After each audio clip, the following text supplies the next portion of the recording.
Okay. Is this thing on? Staff saying testing. Oh wait, it doesn't behoove me to be actually annoying while I'm doing this. I think this thing's on. Alright, checking levels. Should be okay, at least once I get to...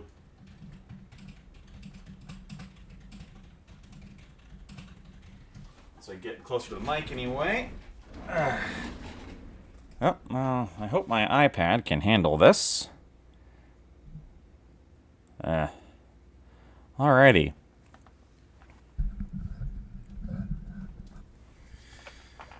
Okay. Shoot-do-do-do-do.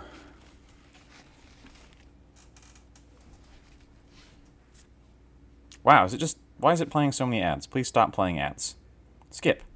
Okay, that should stop playing ads now. Alright. Well, hello everyone, if you're watching, if there is anyone there watching. Good evening. It's Thursday. For some reason, nobody consulted me about it being Thursday. I was not asked, which I'm not a fan of, personally. I think I should be informed, and my opinion should be requested when it's Thursday. Because maybe I wanted to move on to Friday, you know? Or something like that. But no, I guess we'll do Thursday. It's fine. It's fine. Hey, but you know, I do get to at least hang out with you guys, so there is some silver lining to it. Alright, as the title suggests, Thursday Hobby Hangout. We're just hanging out and hobbying. I'm working on Necromunda, of course, because, that's what I'm working on. Hello to... Sorry, I gotta move my thing so I can actually see it. Carrie Sage, hello, I are watching. Yes, you are watching. As opposed to are not watching. I got a base here with some white on it, which you're going to be like, what's that for? Well, we'll talk about that. So I dug up, this is an old Necromunda base that I painted ages ago. And you can kind of see, I mean, it's fine. It's not the worst thing. I'm not going to denigrate what I did back then, but it's not very exciting.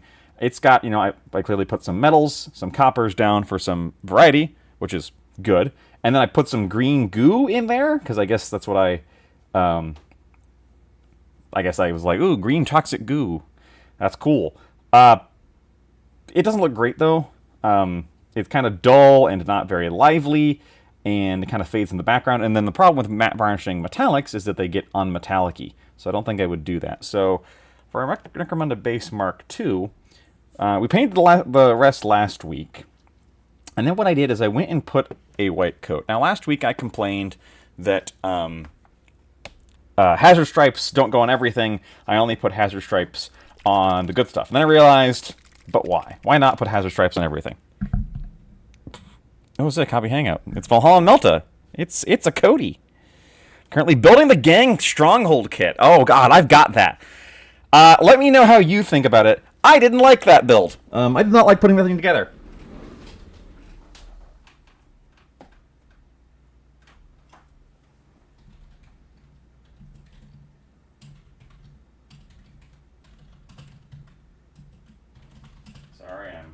Admin-ing and checking my phone at the same time.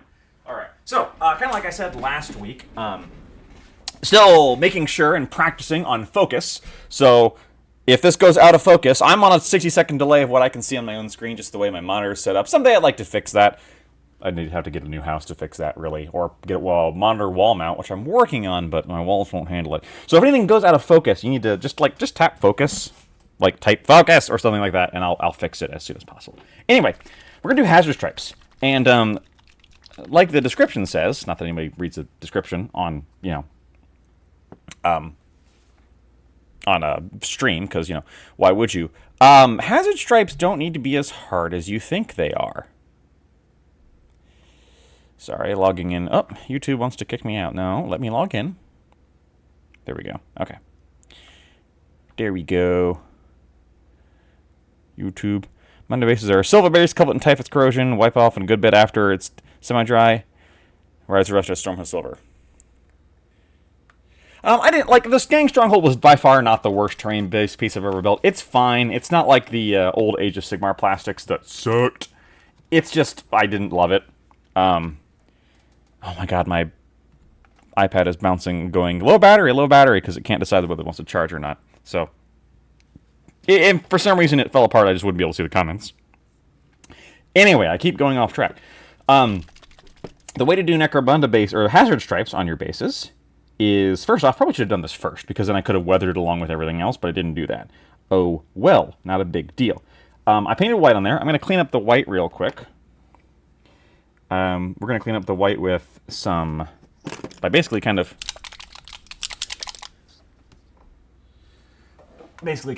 put on some of our neutral base again, which is our dark neutral, or sorry, warm gray. Warm gray.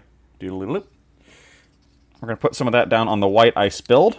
If you were a good painter, you would not spill the white, apparently. I'm not a good painter, so I spill.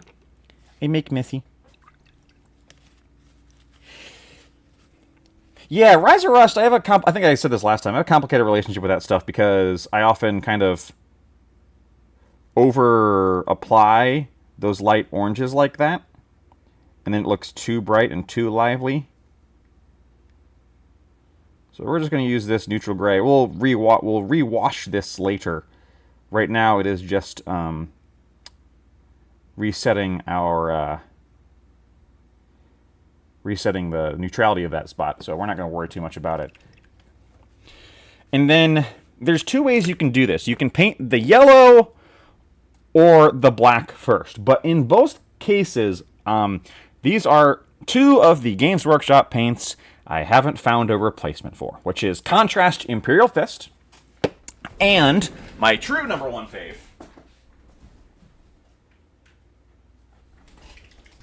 Contrast Black Legion.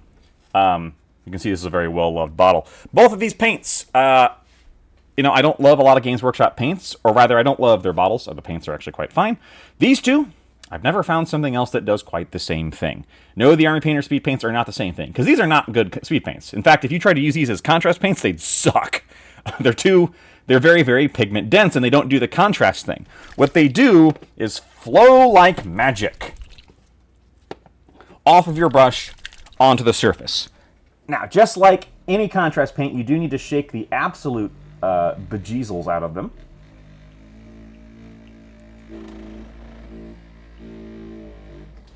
Light dry brush of high value silver does a lot to bring it back again. Yes, it does. That will be the last step I do here. Friction on the door hinges, nowhere near enough. Yep. Currently, I already read that. Planning on getting that. Nope, already read that. Organizing stuff. Got the Tabletop Stronghold XL case. Tabletop Stronghold. I feel like I know that one. Tabletop Stronghold. I'll have to look it up. So anyway, I've got my black here.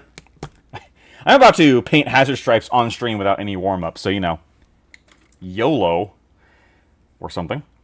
But the reason I'm doing that is because it's not as hard as it thinks. It's not as hard as you can think it is. You might notice this time that we have an overlay. Cody made that. He actually had made it last time. He actually made it ages and ages and ages ago. I just didn't know how to get it running. But then I figured it out through the power of Google. So, all right. So, when you're making Hazard Stripes, first off, you could use masking tape. They sell Tiny Painter's masking tape. I have some. In fact, I have some right here. I could use this. See, I could use this. And this would be fine. It would work fine. It would, in fact, work pretty good. This stuff right here, I'd have to cut it down to a thinner size to use it. And if I mess this up too badly, I might do that. But instead, I'm going to show you that you don't need masking tape for freehanding like this. What you do is you don't want a lot on your brush, obviously. You can go direct from pot on this one because the Black Legion is just a very, very, basically very liquidy, very high-flowing black paint. I use this for lots of things. The key when painting straight lines is you want to do practice runs. You want to do practice, practice, practice, practice, stroke. Practice, practice, practice, practice, stroke. You don't just put a stroke down. You dry, dry, dry, dry, stroke. Stroke, stroke, stroke. You'll see people do this in a lot of different arts when you need to have one perfect stroke, so as it were. Something, something, samurai. The other thing is to pull towards you. Straight line across, very difficult. Straight line away from you, very difficult. Straight line towards you, about as easy as you can make it. And also, start thin, because you can go thicker. Now, we're actually going to start right here in the middle. So I'm going to basically just make a little line there. That's not straight yet, and that's fine. That's perfectly fine. It doesn't have to be straight yet. Insert your own joke about being a teenager here. But we're going to, by pulling towards us, those lines will be relatively straight. And if they're not, that's okay. And if you mess up, like I just did there, you can, same thing, wet it away, clean it up. Your weathering will hide some sins, and that's okay. Tower is also very wiggly at one point where there's no good place for the supports of one layer doesn't have anywhere to seat themselves properly. Yeah, that was... And the problem is also the ladder doesn't go all the way up on that, if I'm remembering correctly. So there's like not actually a practical way to get on there. So I've got one down. I'm going to get some more on my brush. You don't want too much on your brush, but you do want enough. It's not straight, and that's all right. It's a happy accident. So I'm going to try and basically eyeball. There we go. Just do a straight line. Now, I say it's not as hard as you think. But you'll notice I didn't say hazard stripes are easy. In that case, I got it off the edge there, and that's perfectly fine, too.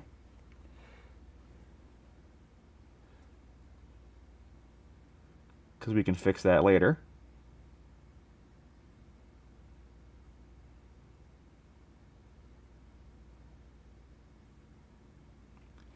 Now, what I didn't do well is plan where the yellow and the black would be in comparison to the contours of this, so I'm just going to kind of cheat a little bit and fill that in with black. Okay. All right, let's get another one a bit farther down the line. Now,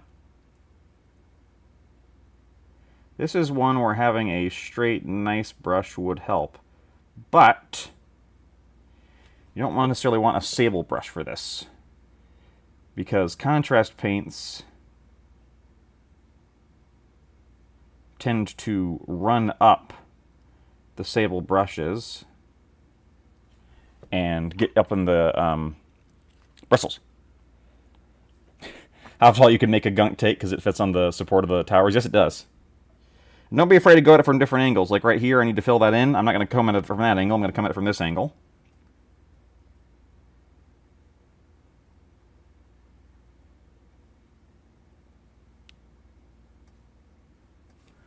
There we go. Let's go ahead and grab over here again.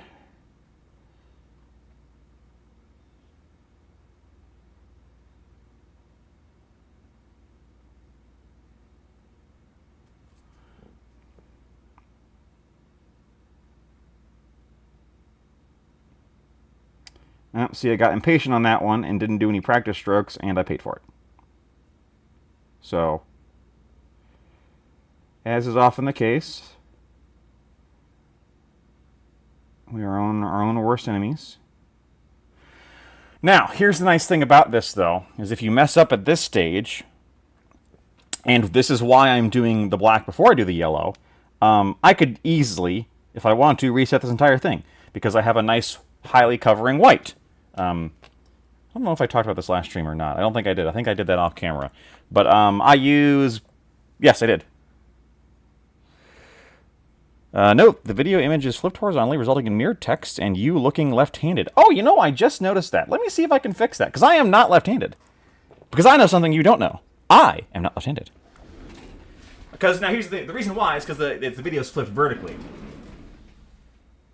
I'm going to bring my camera over here so I can still talk to you while I'm doing this so you know I'm here. The video is flipped vertically because otherwise it'd be upside down. So, preview scaling, nope. Enable preview, yeah. I think I have to go to visual capture device. Transform. Flip horizontal. Hey, there we go. Look, Mom, I figured it out. What do you use? Yeah, sorry, I started. I use Pro Acryl Bold Titanium White. It's really bold. That's a Mr. Science Theater reference, sorry. I have not found a white that covers as well as this white. I think a lot of whites are better than they used to be. Corax White is way better than it used to be, for starters. In fact, I've heard it's also very good at covering now in like a single coat. But I've never found one as good as Bold Titanium White that is the combination of covers well and also incredibly smooth. So this is what I use, and I could cover that black in probably a couple coats with this. Hello to X-Wingser. X-Wingser? X-Wingser 0. X-Wing 0 is probably what it is. Just, you know, sometimes you have to read a name a few times to, like, comprehend. It's like, oh yeah, that person's just making an X-Wing reference. You don't have to break your brain about it. Oh! See, there I, again, got impatient. Uh-oh. And now I am just going to flood that area.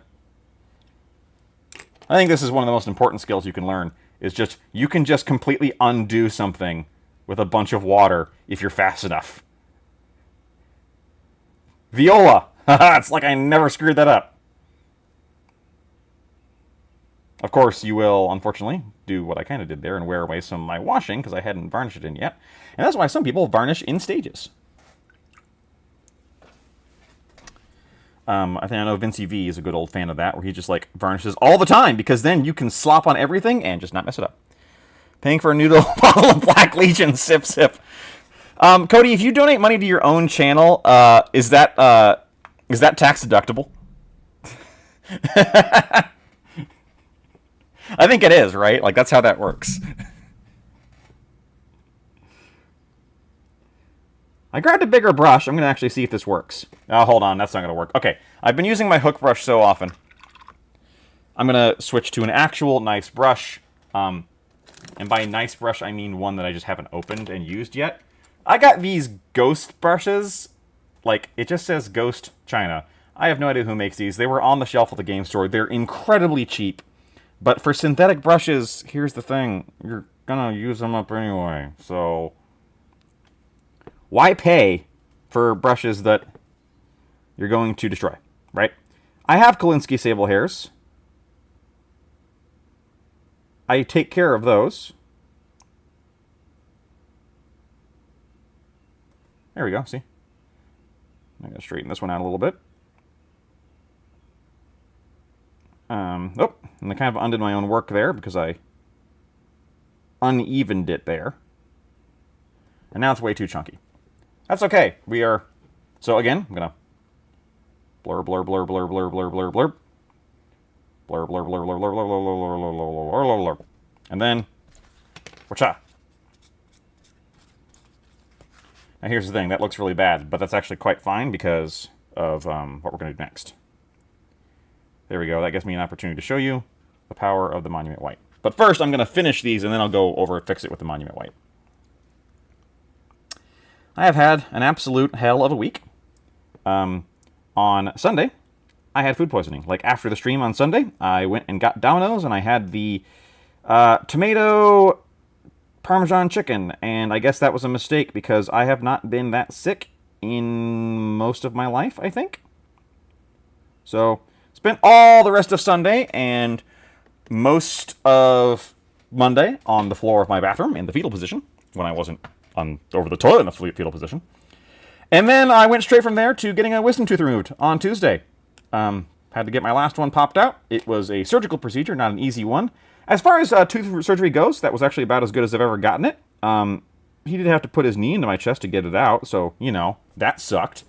But it's out, and the recovery has actually gone quite smoothly as far as these things go. The pain has been very minimal. I've just been using, you know, cheap over-the-counter stuff for pain management, and it hasn't kept me up or anything like that.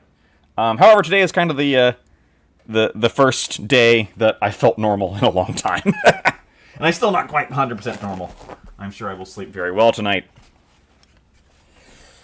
Alright, so we've got our Hazard Stripes first set. I want to get one over here? Nah. Now, they are not quite straight, which is the big problem here. And they do need a second coat.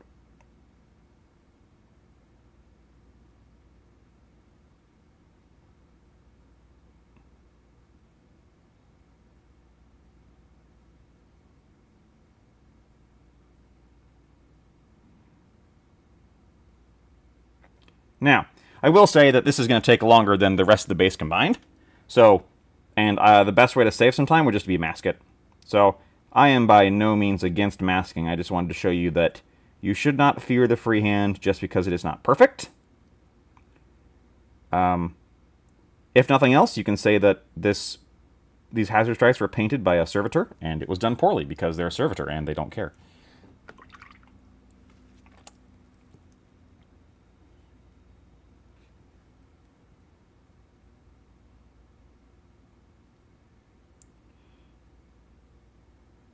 Had the salmonella special. That's right. I don't know if it was salmonella. I don't know what it was. I never got a fever, so I don't think I got an infection or anything like that. But yeah, it could not get and keep anything in me, even water, for a solid 48 hours, and boy, did that suck.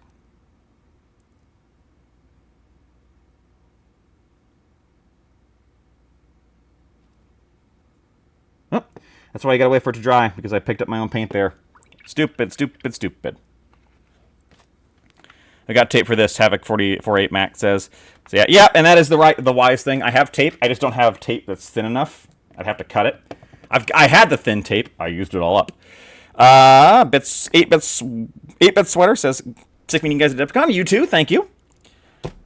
Cody says, I diagnosed you with tummy hurt. And did you drink the Black Legion again? No! See, it's way too full for that. Last week was wild. I spent immediately Friday and Monday in Kent, near London.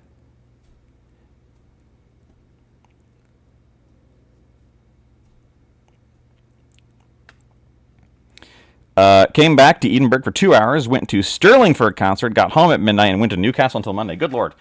Now, the nice thing about England, I've never been there, but all that stuff is at least kind of near each other. And that's the problem with America, is that everything is a 4-hour car ride, you know? What's the old joke? Americans are dumb because they think 150 years is a long time, and Europeans think 150 miles is a big distance.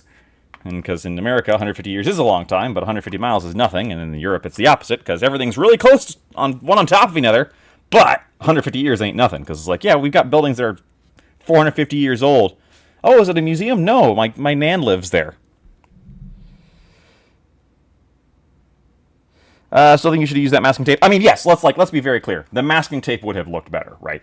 Like, I am deliberately handicapping myself here to make a point that you can do this without masking tape. Because, yes, you can put it down, shift it, put it down, shift it, even if you don't want to cut it. However, cutting it is also as easy as running your X-Acto along the edge. So, no, this is very much me doing a challenge run for the point of it. Freehanding for the lulz, as the kids say.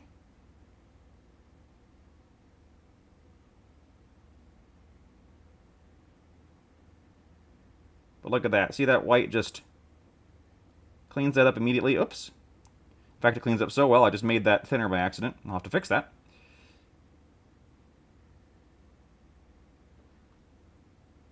But yes, absolutely no doubt that this is the suboptimal way to do it. The optimal way to do it is just put down masking tape. It's an 8-hour drive from Edinburgh to Kent, and that's like 6 by train. And Edinburgh is, Edinburgh is Scotland, obviously, so that's very, very north of Britain. And then I do not know where Kent is, I will be honest with you. Is Kent North Ireland? I might be wrong on that. But yes, Oi Morgan. Oi, Morgan! Yeah, would have been better to use masking tape here. Like, absolutely no question. I am not a freehand expert. Not even particularly good at freehand. Which is why I wanted to do this, because I'm not particularly good at freehand, and I wanted to get better. And I'm going to practice. Sometimes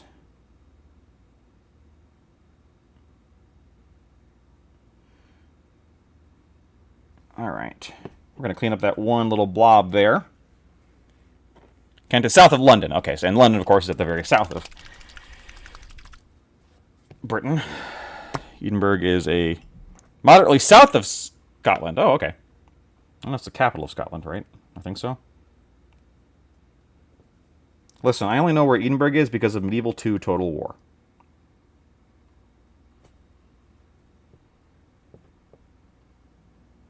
Which, honestly, is probably where most of my European geography comes from. And they haven't made a Total War set in the Americas. It doesn't suck, so. The only Total War that was really set in the Americas was Total War Empire, which was not a very good Total War. Great concept, terrible execution. So we're going to wait for this to dry because we're going to put yellow over it. And if I put yellow over the black, well, that's going to, yeah.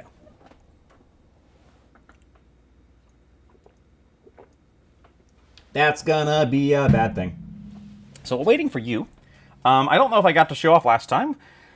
This is our Woody character, or Femme Woody, I guess, and our other guy, whom we redid, our kind of accidental Dark Angel. Both of them had the Sonic Tonic wash. A certain point where they gave up further, trying to go further north. Oh yeah, is Edinburgh the north point of the Roman invasion? Is that what it is?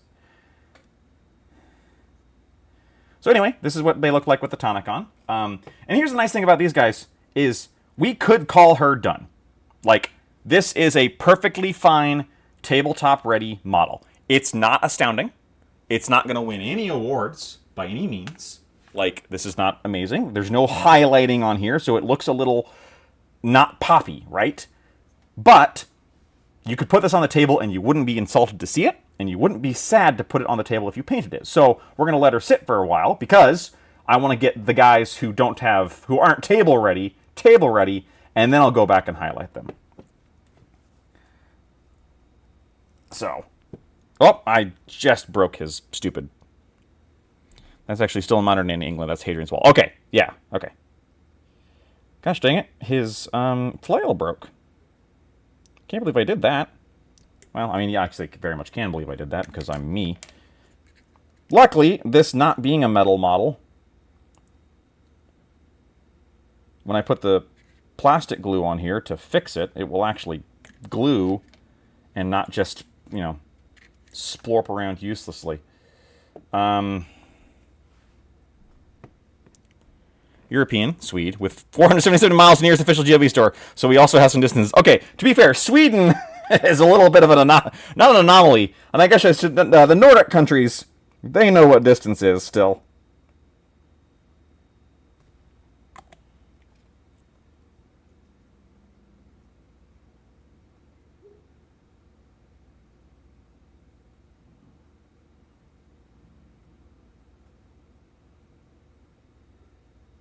Okay, so there we go. We've repaired him, and now he's repaired. Though if you ever get to hear a wild story, ask me about the Stone of Scone. I think I've heard of the Stone of Scone. It has nothing to do with scones that you eat. You say 47 miles to the nearest GW store, which is interesting because we just had one open near us. Mentioned it last stream, but friend of the show, Kevin, managing a new Warhammer store. So I got to go on last Saturday. I didn't get anything, really. I got some paint. I got Rhinox hide. Woo! So this guy, this little boy here, we're actually mostly almost ready to wash him. We're going to do his skin with another nice skin tone. Now, I kind of want to give him something that we haven't used yet. So, rosy skin? Maybe we can try something, and now for something completely different. He says as he struggles to... Okay, there we go. Struggles to get the thing in. How about fair skin? Let's make this guy pale. Cross pronunciation, guys. Go to spell the same, pronounce Scoon. Oh, okay. Scoon.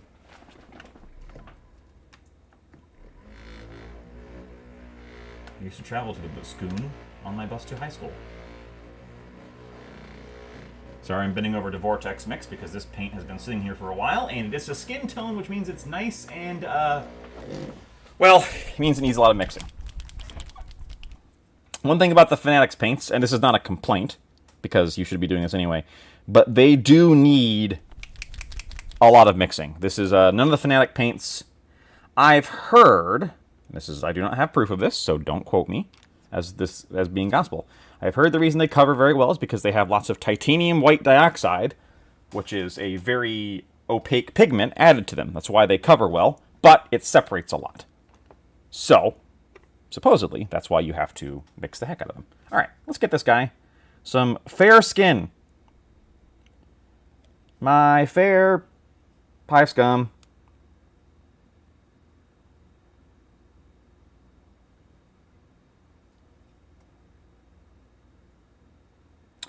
After the adventures of putting the speed paint metallics on that last guy, Do I like the result of the speed paint metallics? Yes. That's this lad. These metallics are good. Are they worth the trouble of putting down a coat of white and then putting the metallics over it? Not really. If I'd already started with white, maybe, but I don't think it's worth putting the white down to then use them.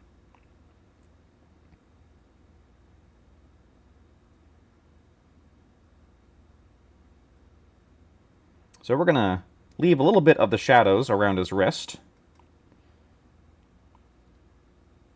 A little burr there. That's part of his armor. I hate that thing.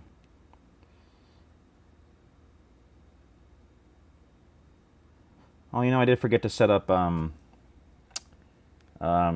music again, but oh well.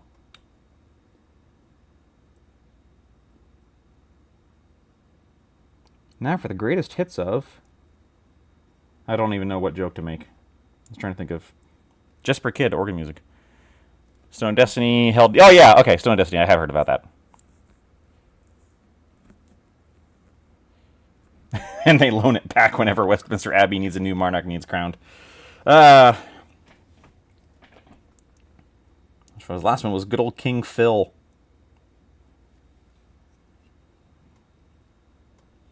Now, if I was a good painter, what I would do is only paint, like, I would leave those indents in his muscles, and we can try that. I have never been good at that, however.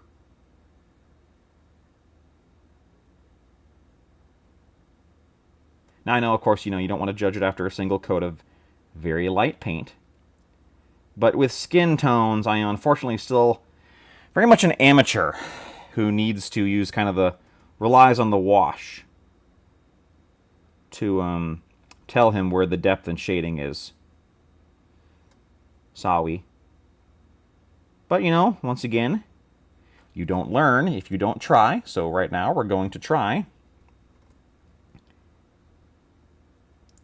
Although one could argue that this should really be saved for the highest of the steps and not right now. I should do the wash, then do this. But this is why I like painting Hive Scum, because if I screw this up and he looks like a weirdo with a skin condition, well then congratulations, he's just a weirdo with a skin condition. Based on, I'm guessing that's based on 40K's announcements for 11th edition, how terrain works, do you think Necromunda will get a rule set? Please, God, dear God, no. Insert the Michael Scott meme. No, God, please, no. No. No. Yeah. Whether I want one. Do I think it will get one? I don't know. On the one hand, it feels inevitable at this point. It feels like the tides. On the other hand, specialist games don't seem beholden to the cycle in the same way that Games Workshop's main games do. I don't think we will. I don't think we will get a new rule set anytime soon. Oops.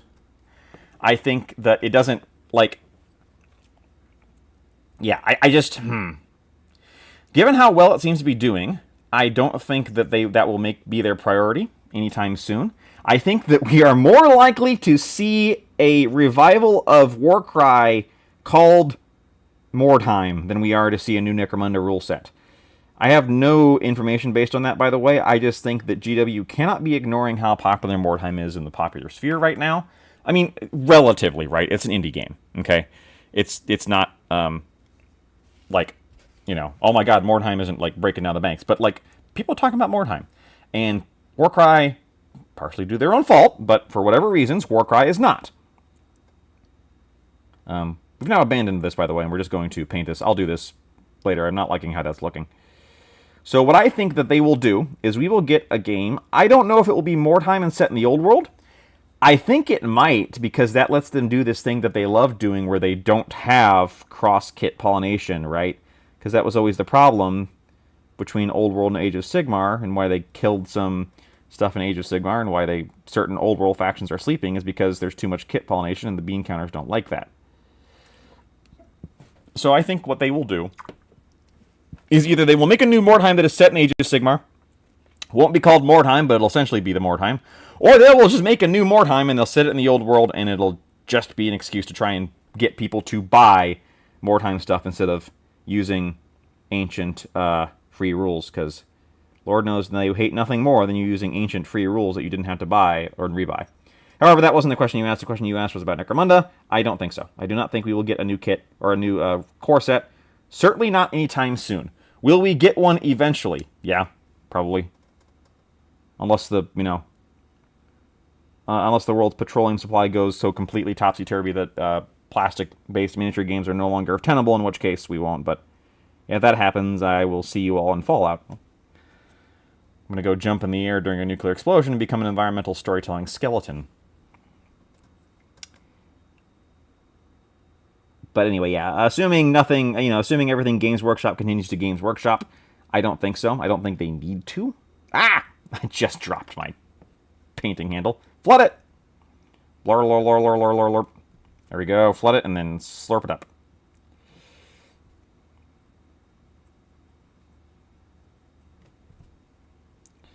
And I don't want a new Necromunda rule set. Necromunda is a game that we love, not just in spite of, but in part because of its flaws. Like, it's clunky, it's overdone, it's got too much going on. If you removed a lot of that, I think you would just end up with a game that is like, why would you play it and not just play something that is the same thing, but way cheaper and way less beholden to Games Workshop's rule set? Because if I just want to play sci-fi skirmish with dirty trash hobos, there's other things I can do that with that capture the spirit wonderfully. Let me see. If there's ever a new Monday edition, be possible to release enough content that consistently make a jump. Maybe you say that.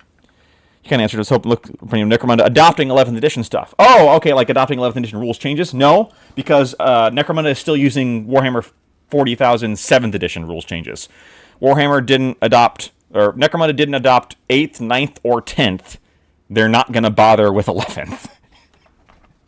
Because, like, they just don't care. Like, Ash Wastes is functionally 7th edition vehicle combat. Again, do yell focus at me if I go off focus. Especially as I talk, I will lose focus of my miniature. Effort need to overhaul or re-release for every faction. Well, and here's the thing. I don't think when they do new editions like that, they usually don't even try to make everything fit, right? They just throw a bunch of baby out with the bathwater. And I don't think that would fly in Necromunda because Necromunda's about the bathwater, right? Say what you will about Necromunda, and I love Necromunda, but simple is not anywhere in the word cloud. Simple is not even in the room as Necromunda, right?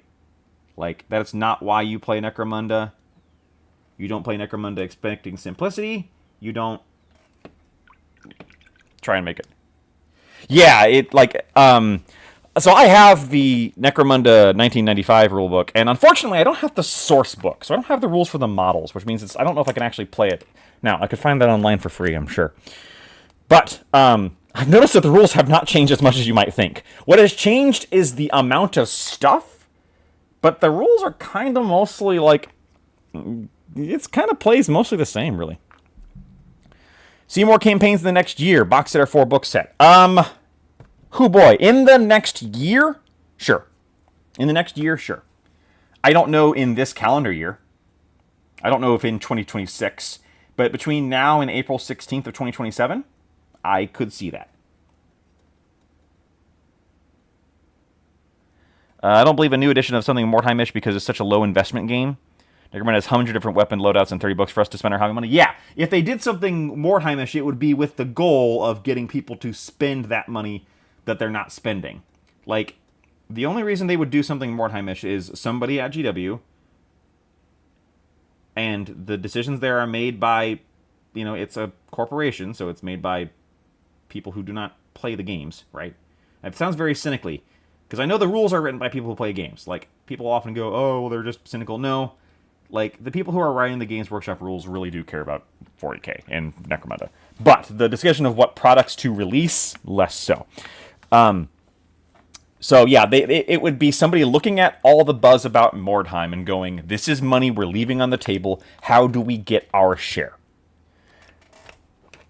That's how you get something like that. This guy's going to be really pale. Look how far between faction books are for most Nook Monday. Yeah, most factions would be unplayable for years if they did that. Again, that's only a problem if you're a player, not if you're a guy releasing it, right? Hasn't stopped him before. All I want for the new year is a new Colts book. So here's the thing. If they're smart, I think they will do the next campaign or next story focus will be chaos-based, and that will give them the opportunity to redo all the chaos stuff, because everything chaos needs a boost. Even Corpse Grinder cults. Corpse Grinder cults may perform very well. They might be a very strong gang. They are not a very deep gang, and they are not up to speed with the rest of the gangs. Let's get some... While we're waiting for his skin to fully dry, because, again, I'm not making that mistake. I'm going to wait for it to dry. Bloop. There we go. Let's get some brown. Browns. Browns.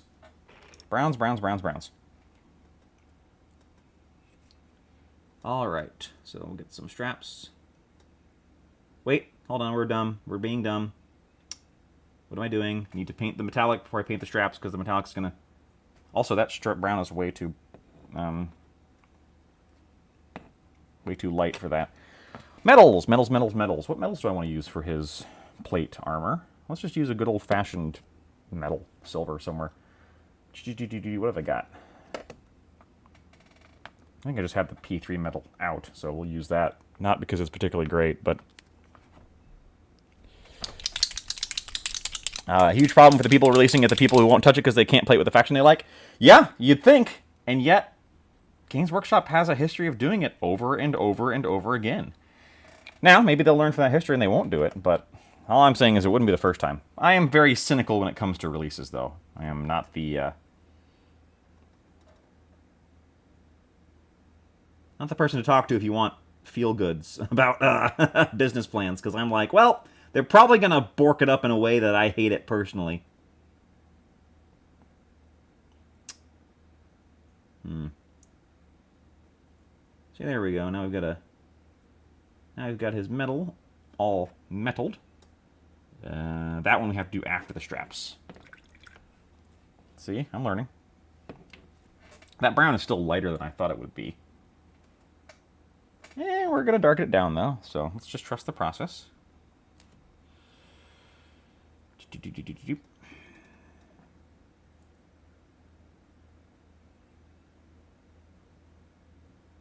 Probably ready to now to go paint our hazard stripes.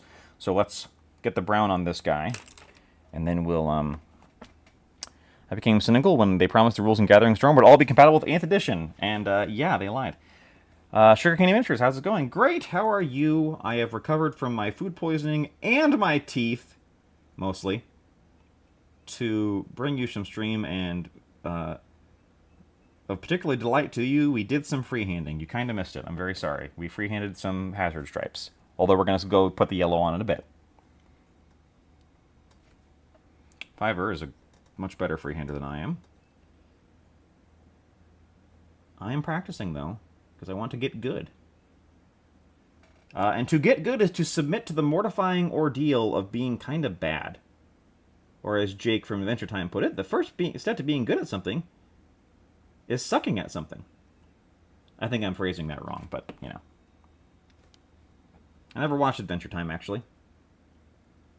My father, who is 69 years old, nice, has watched more Adventure Time than me. Because every now and then it would come on and he would just watch some Adventure Time while he was just flipping channels. You can grow old. You don't have to grow up. And my father is a wonderful example of that. And I mean that in a good way. 8th was a hard reset, and all the rules in Gathering Storm were all meaningless in 8th. I need to find a new freehand project. I haven't done anything in a while. Have you considered freehanding tattoos on all of your quar? I just realized that under the lights, this guy looks like he's a... I guess we're painting this guy ginger, because he looks like an Irishman. I think it got unfocused.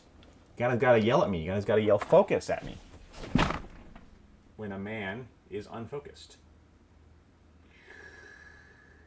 There we go. Come on. Come on. And you're like, just use autofocus. Well, we tried that and it didn't work. So, let's focus. There we go. That's a blur. Wow, this guy looks... Okay, I will say this guy is a lot less pale than he looks on here, although he is pale. So we're going to paint him as a very pale man. That's fine. We could paint him with albinism if we wanted to, although that always feels a little weird to paint people with genetic conditions that I don't have because, I don't know. I feel like I'm making fun of them or something.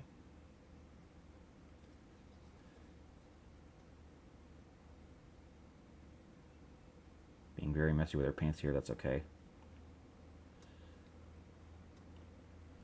Can't get under there. No wonder we went out of focus. There we go. All right. Let's let him dry. Put some yellow on our hazard stripes. Or rather, Adventure Time is a must. Yeah, I'm not a TV person. I just don't watch television much. It's not because it's brain rot. I just don't ever sit down and watch TV. To the chagrin of many people, I don't even watch good shows, like actually good shows, So, question number 1, favorite Munda Mini and least favorite Munda Mini. Specifically Necromunda sculpt, so no cheating. Ozzy Uranthes is an incredible model. He is an incredible model that I don't like, but I think he just upsets me. So this Imperial Fist yellow, there's a meme going around right now about someone finding a book where someone's like, Dorn punched the wall with his fist, his Imperial Fist. And it's like... This nice thing about this yellow is an incredibly well-covering yellow, which means that we can put it down. But because it's over the black, you can just kind of like, even over, as well-covering as this is, over black, it's not going to, it's not going to overshade the black, right?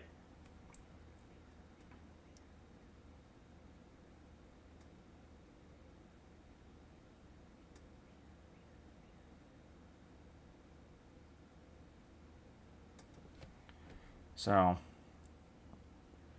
Spy Adventure, yeah, perfect. Old Metal Escher, worse, that Resin Psyker blob guy. I know who you're talking about. I like the Old Road Doc. Man, that's a really hard choice. I would have to look at a lot of the minis, because there's a lot of Necromunda minis I really think are awesome. Recency bias would probably have it fall to Ashungar, the Ash Waste Nomads faction leader, for lack of a better term. I really like her model, or more appropriately, I like her giant bird. Insert joke here about the worst model being the Ridge Hauler. Recency bias in the opposite direction, right?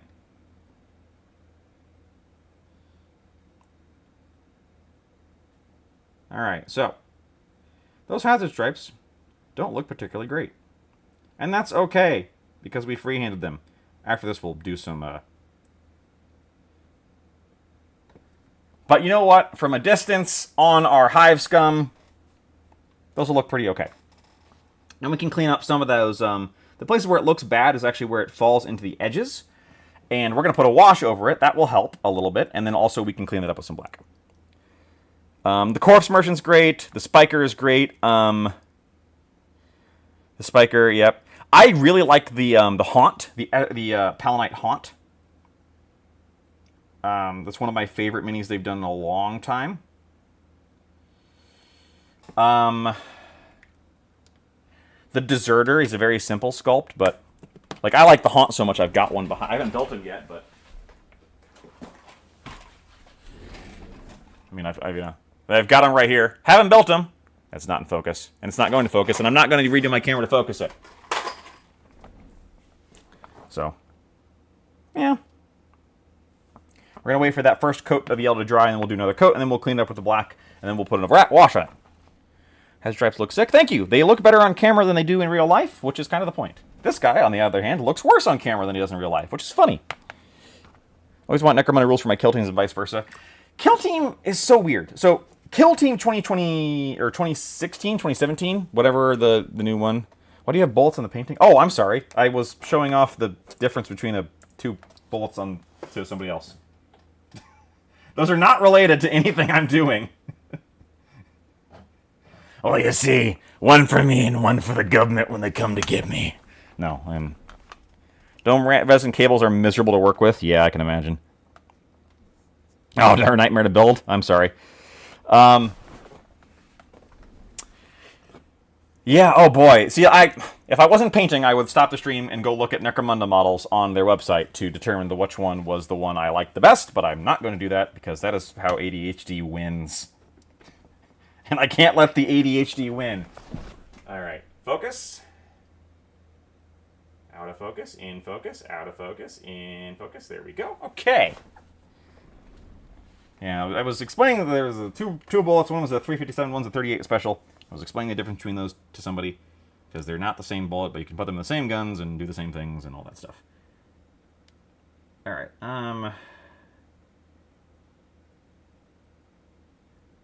It actually came up because our boss is a big fan of a band that is named 38 Special, whom I've never listened to. Mark, if you watch this, I'm sorry.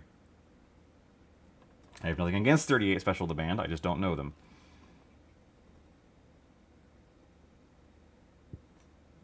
I don't know you.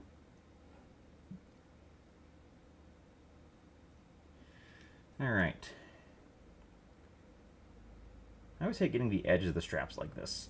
Now, as cool as these hazard stripes are, and they are cool, and I am proud of them, next time I am absolutely using masking tape again. Because, like, it's not worth it. Now, if you want, here's the problem. If I got good at that, it would eventually be faster than the masking tape, which is why I want to practicing good at it. Because eventually, you could just go wham, wham, wham, wham, wham, yellow, done, instead of the tape, tape, tape. But that will take practice.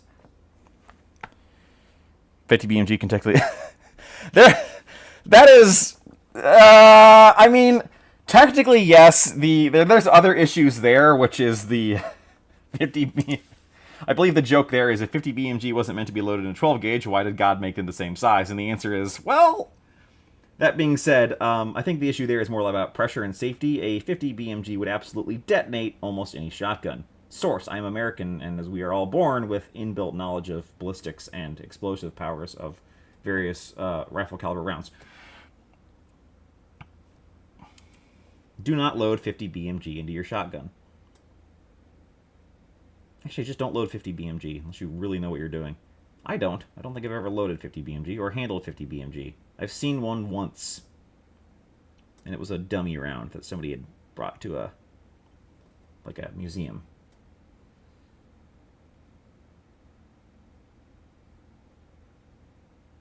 Oh, I just heard it start raining, I think, which I'm not opposed to. Unlike the day of the week, you don't have to consult me if you want to rain. It's fine. You do have to consult me if you want it to be Thursday, though. I'm American. I do not know these things. Well, Fiverr, that's just, that's because I can't even think of a joke to make. Do not do that.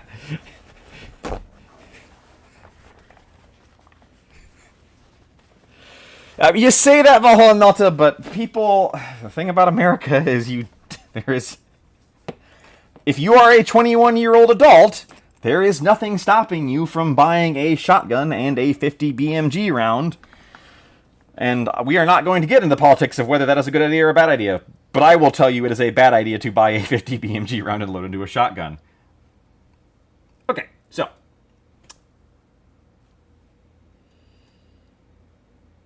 America.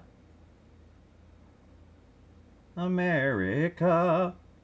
America, heck yeah. I'm not gonna sing the whole song because I could change all the lyrics that are profanity into not profanity, but at that point, I'm just gonna run out of lyrics. I think that song's like 98% parody.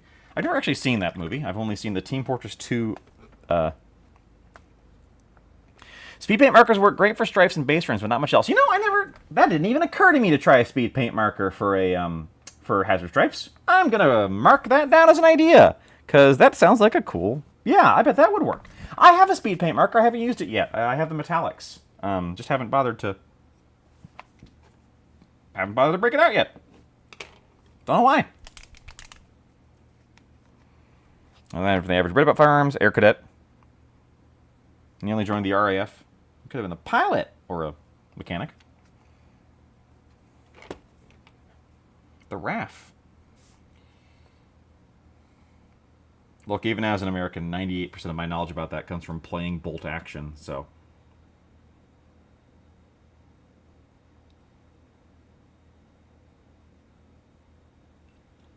We're definitely going to need another coat or like 4 of this skin on this guy, because this fair skin is very fair, by which is to say, very, very light.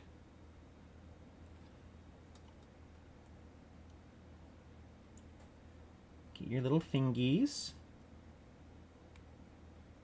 I don't know why I'm trying not to be messy around the metallic mace that I'm going to redo anyway.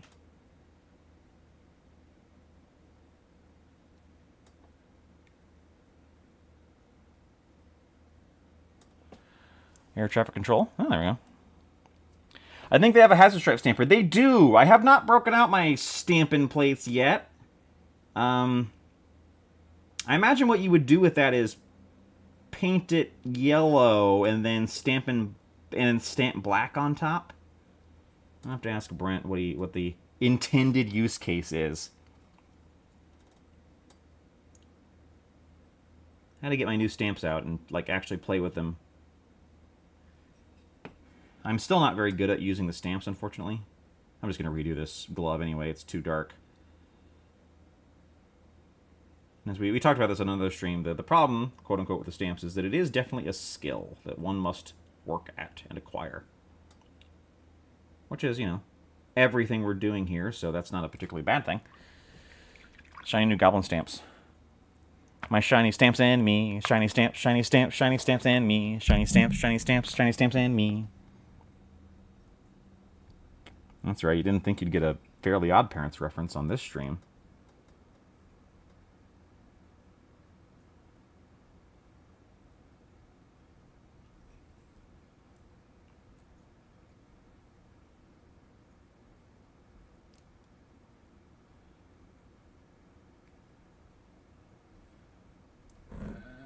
I need a better monitor.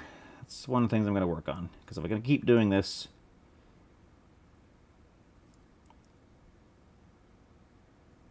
Also, the way I'm not fully recovered yet is my neck still really hurts. I think from either the trauma of having my tooth wrenched around or lying on the floor in a weird position for about 48 hours. Oh, well, I'll wait for him to dry. Speaking of America, I got these at the store. Because, you know, in America, there is no breaks between holidays as far as stores are concerned. Once one holiday's merchandise is no longer sellable, you have to immediately remove it and replace it with whatever the next holiday is. Sometimes it's very easy. So immediately after Christmas, December 26th, Christmas stuff goes bye-bye, Valentine's Day stuff goes up. After Valentine's Day, it's Easter. After Easter is where it gets a little difficult, but thankfully we have the 4th of July. So I got these US of Yay gummies. If you don't know this about me, I love stupid candy. By that, I mean, like, if you look at candy and go, that's dumb, that shouldn't exist, that means I want it. So the flavors here are strawberry lemonade, blue raspberry lemonade, and lemonade. You might be shocked to discover every single one of these tastes exactly the same. There is no taste. And the 3 shapes are ice cream cone, star, USA, sunglasses, other stars. I think that's it. I don't know which flavor is which, but they all taste exactly the same. Which is to say, like lemonade candy.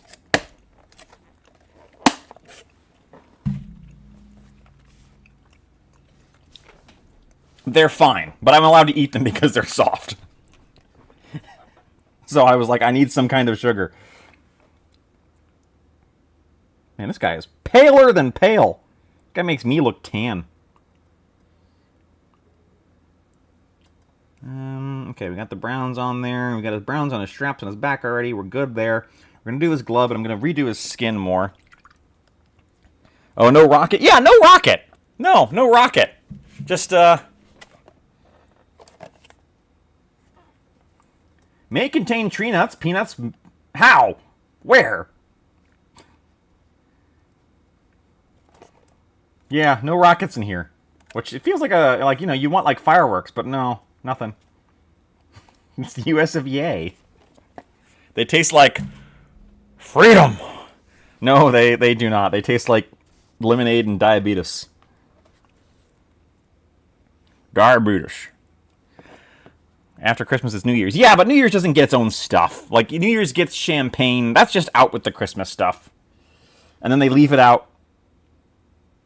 And then they put it on sale because it's all that really bad champagne that nobody actually, like, wants to drink. But you buy because on New Year's Eve at midnight, everyone's already... Either they're not big champagne drinkers and they don't care, or they're drunk off their butts because it was a New Year's Eve party and they don't care. Only rich people have good champagne. If I've learned anything from James Bond movies. I have actually never had champagne, by the way. Don't really know why. I think I would like it. Well, I say that, but I don't actually really like wine much. It's fine.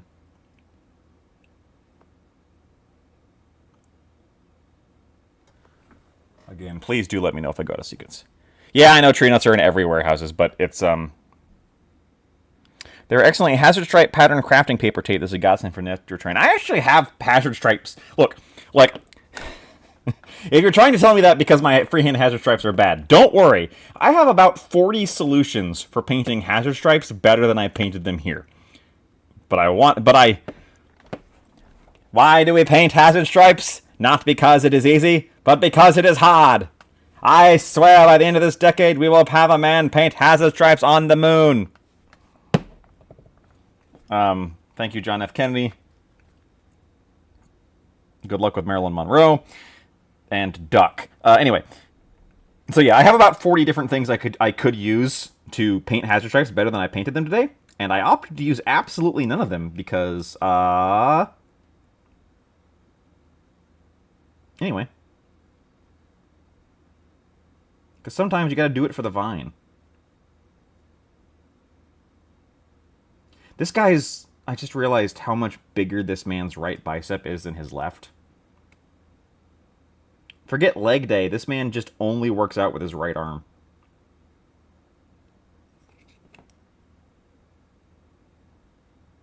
His bicep is also as big as his head. Like, this man is a Hive Scum who has Dave Bautista levels of body proportions, really. We're just so used to seeing people in heroic scale that we just kind of accept it.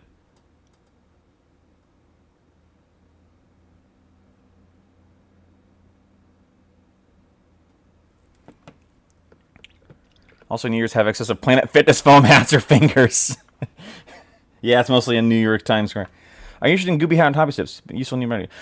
So the Goobertown Hobby Stamps. I spent a lot of time on the Goobertown Hobby server. I actually have modded there. So, you know, grain of salt, because this is not an objective review. So I got a set for free at Adepticon. So I am absolutely going to use them, because if nothing else, I got them for free. And I am going to use them. I like the idea a lot because we brought this up on stream last time. I do not like transfers. I don't like the process of applying them. I have nothing against their concept. I think they can look amazing. I've never liked them. And I like the idea of the stamps better. I had the original Stampin' Plates. I'm not good at using them, but I like their idea. He's going for that freeborn Zerker build, all one arm. Never mind, I'm not going to... I'm going to make that joke. I thought we called that the Lonely Zerker build, where your one arm is way more muscular than the other.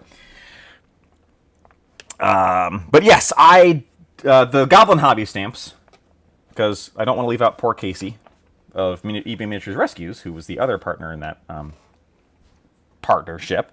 Yes, I do like them. I do want to use them. I need to practice with them to get good at them, because as bad as I am at transfers, I'm still better at them than I am at the stamps right now.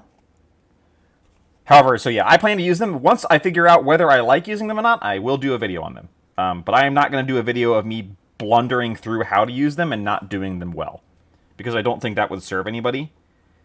Because it would either unfairly make people think they're harder than they are just because I'm not good at it, which I don't think is fair.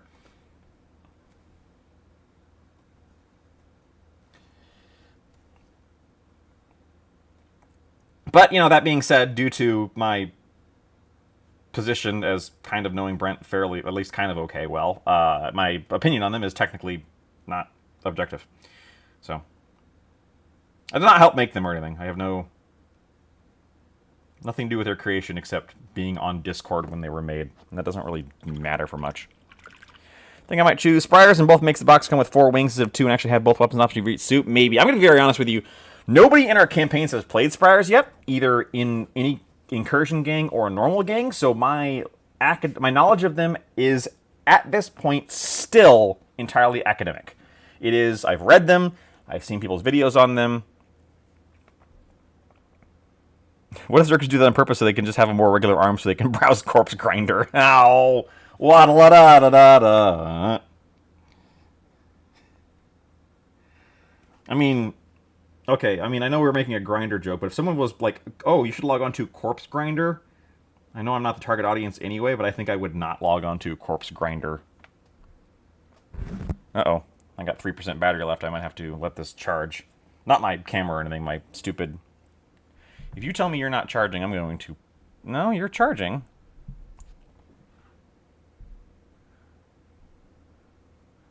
Wonder if I could... I wish I could only have the chat open.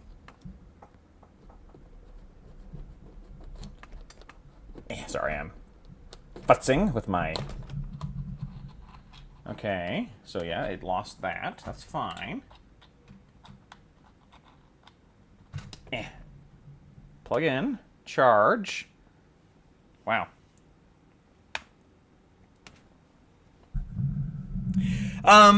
Pick a Munda kit to overhaul. Yeah, if you're talking about overhauling Necromundas... Oh, I didn't see your original question. I'm sorry. If you were forced to Games Workshop to overhaul a Necromunda kit, which kit would you choose and why would you want to be overhauled? Full new plastic kit. The answer to that is, yeah, there are several old Forge World things that are actually kind of integral to their gangs, or at least useful to their gangs, and those should be made plastic. That's my answer. So things like the Chimera, which is personally one of my least favorite kits I've ever built. I hated putting that kit together. I think it went together like absolute crap. And I don't even think it looks that good. Things like the Goliath Zerker, or the whatever it is, the big Goliath guy. I probably would leave off most of the bounty hunters, but like, yeah, a lot of the alternate champions and stuff like that. The Orlok champions, there's a lot of stuff like that that I would want redone into plastic, just to make them more accessible to people. Not just for the buildability, but just the cost. Like, because that drops 20 bucks off the price, you know? Okay, let's do another round of yellow on our hazard stripes. And then we'll do a round of cleanup black. And then we'll do a wash, and then we'll call this base almost done.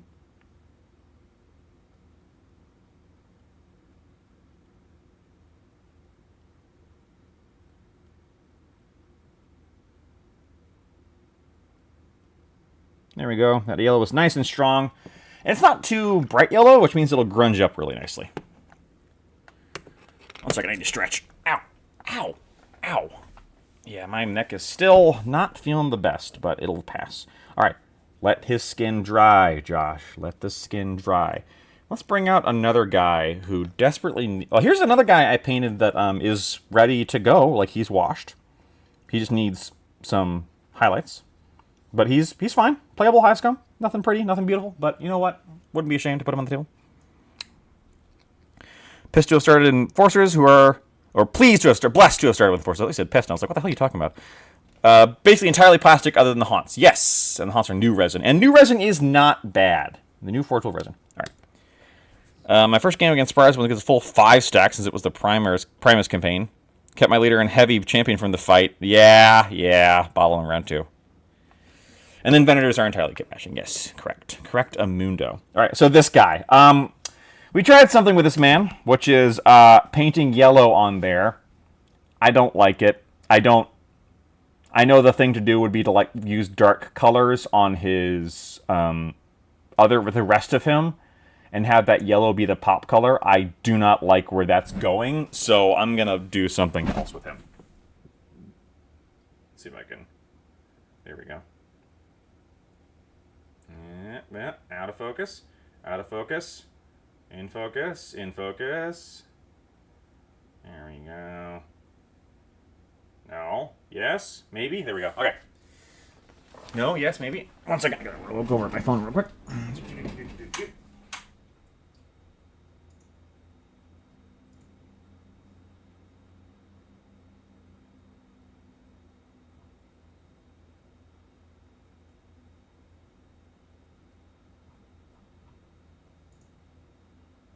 Okay, there we go. Sorry about that. So anyway, I want to ready to do this guy. Look, I'm not opposed to having yellow be a pop color. Not that yellow. Leopard print Hive Scum. No. Look, if I'm doing leopard print, I'll save it for Escher. At the very least, I'll save it for a female Hive Scum. I'm going to put off this decision for a second by putting another layer of fair skin on the swatch. Or Grinksprit. Yeah, it's a more thematic name. Yeah, they don't know what leopards are.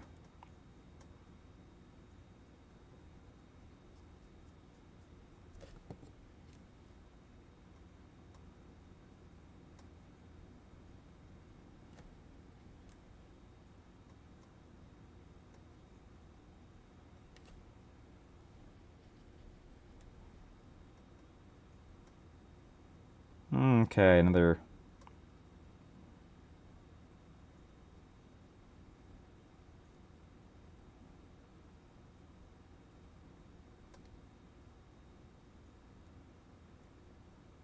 layer of fair skin on you. I just missed my thing because I was trying to read. Multi-melta, yep. Ugh, God. Heat and bend the cable? That sounds... No! That sounds miserable. Okay, I don't know what I want to do with him, so what we'll do with you is redo our black stripes. Yeah. Nope, too much. That's too much. That's too much.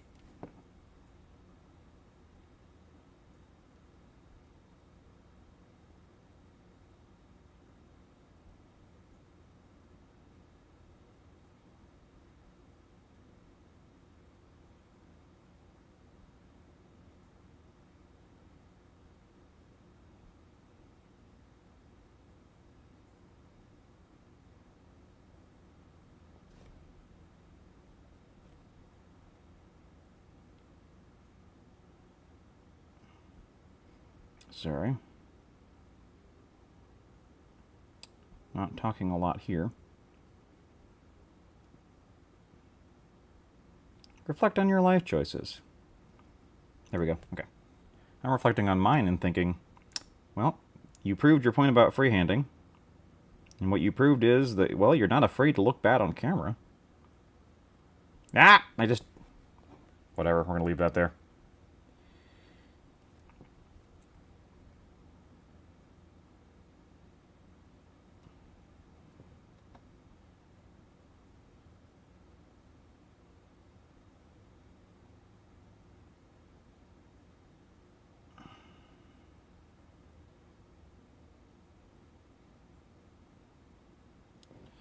All right. Hey, you know what? Pretty fine.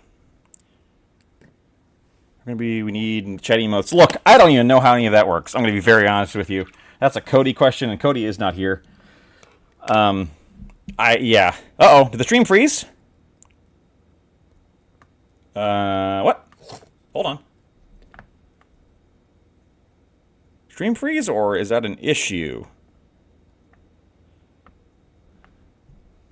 Or is that a... No, okay. No, stream didn't freeze. Okay. I was like, hold on. Because, yeah, on my iPad, it was like a... I think it was just my iPad being weird. Sorry about that. Anyway. Yeah, I don't know how to do emotes or anything about that on chat. I want to, though. Because, yes, I am going to be doing these regularly every Thursday and Sunday. How could Cody have forsaken us? Because Cody has a life and a job. And a wife. A wife, and job. Okay, good. Yeah, sorry about that. Stream is fine. Okay. But yes, I would like to do emotes and stuff like that. Yes, we'll be streaming every Thursday at 7 to 9 and Sunday at 1 p.m. to 3 p.m. all Eastern Standard Time, U.S. Yeah, my iPad's just having a bad time. 500 watch hours? Is that watch hours on stream specifically? I mean, I believe you.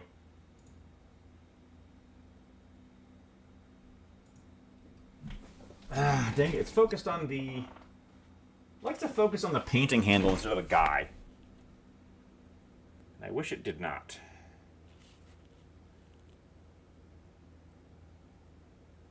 There we go. Get in focus, you.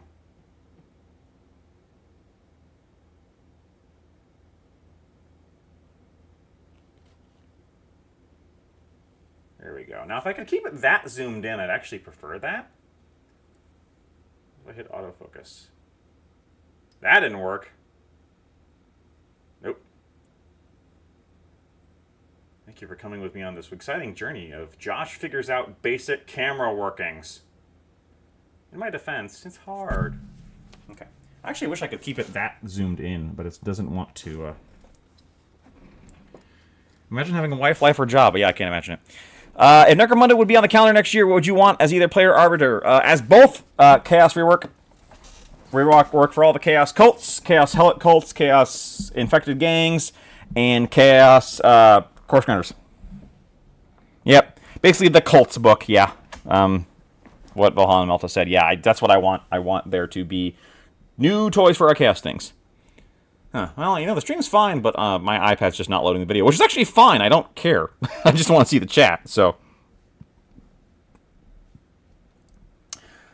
Well, while we're waiting to do with you, let's finish up let's fix your, tunic, which is this ash gray here. Not tunic, literally the opposite of tunic. The tunic thing is the blue thing he's wearing. The thing he's wearing on the outside is a armor? And Zotes, yes. Hey, we could have a single Zote in Necromunda. I would love that.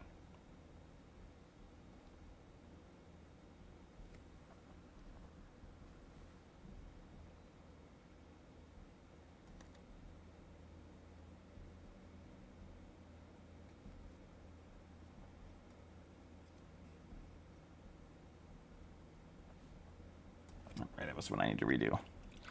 Maybe a weird Xenos books. Hey, there's Minis Rundown, Cody.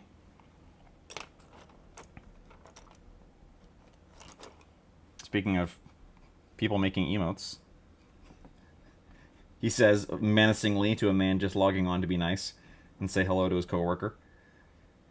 Cody, the people request emotes.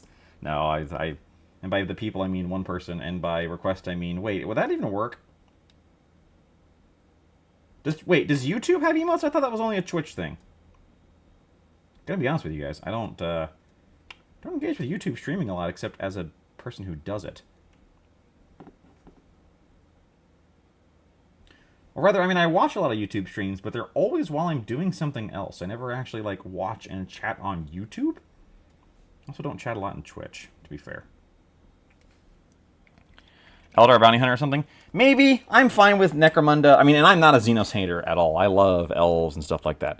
But I am not... I'm happy to not see a lot of aliens in Necromunda because it feels... like that's just not Necromunda to me. I don't know. It's kind of like the orcs thing. I'm not a big fan of orcs in Necromunda. What was I doing with you? I was... Okay, blue, gray. He's got his boots, which are that very dark gray. Oh, and you do your glove. You do your glove. We're going to put more brigadine, or no, bootstrap brown.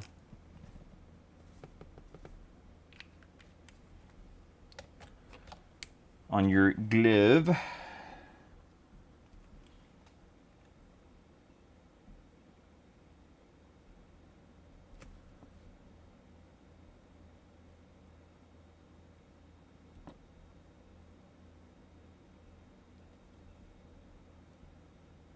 Ace Ventura like a glove.gif.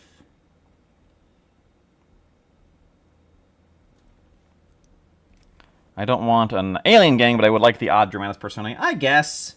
It's just always really hard. Like, Necromunda, part of the point of Necromunda is that it's very much a stereotypical Hive world. Like, on the one hand, Necromunda has a lot of things that are going for it that are unique to Necromunda. On the other hand, part of the point of Necromunda is that this is actually kind of what every Hive world of the Imperium is like. Like, every Hive world has these weird undergangs fighting for power in this kind of techno-feudalism that is like the people running the planet actually know about this and are okay with it because it keeps their own power, and the Imperium at large does not care as long as you meet your tithe, right? And part of that means that, like, anything that is other, you know, because it is a core tenet of the imperial fascism, which is what they are, is destroyed, right? Like, so I can use X emote and Y stream on YouTube. Can't use. Only for that channel. Gotcha. Okay. Okay, so we'd have to make emotes. I mean, I'm game, but I don't know how. That doesn't mean I can't. I keep trying to bribe Fiverr, not Fiverr, that would be a weird name. I keep trying to bribe Fiverr into doing more art for me, but they're busy. Making some kind of game or something like that, I guess. It's got snacks in it. All right, we're going to give this guy ginger hair because, I mean, look at his skin. He looks like a very pale ginger man. So, we've learned that the base for ginger hair is this sunburst ochre. So, right, yeah, anyway, yeah, Necromunda is a very stereotypical Imperial world. So, there's, like, aliens cannot really survive there. Like, you have to be part of, like, an inquisitorial retinue or something like that to not get immediately murderized on sight. You know, same thing with being a psyker. Like, you can't just be a normal psyker. Either you're one of Helmwar's psykers, or you are the absolute hunted of the hunted in the lower Underhive. Because any psyker who is not in the control of the Imperium is a threat to the Imperium, and therefore must be controlled or destroyed. Like, end of story, right? Same thing with the alien. Like, if there's an Eldar bounty hunter walking around. Now, the place for that is... And they're always loath to explore this. But Blackstone Fortress is the setting where you get mixed... And Rogue Trader, by extension. Cawdor is messier than ever. Because you're worth money, yeah. Well, you're either worth money to the bounty hunters or to the people who are so above the concept of money, you are a massive threat because they can't control you. And, well, yeah, difficult to get into this without getting into modern politics, huh? But anyway.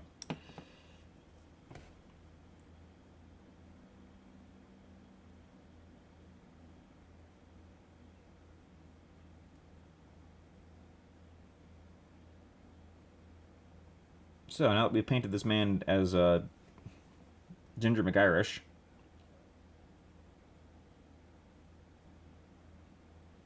because, man, yeah, he is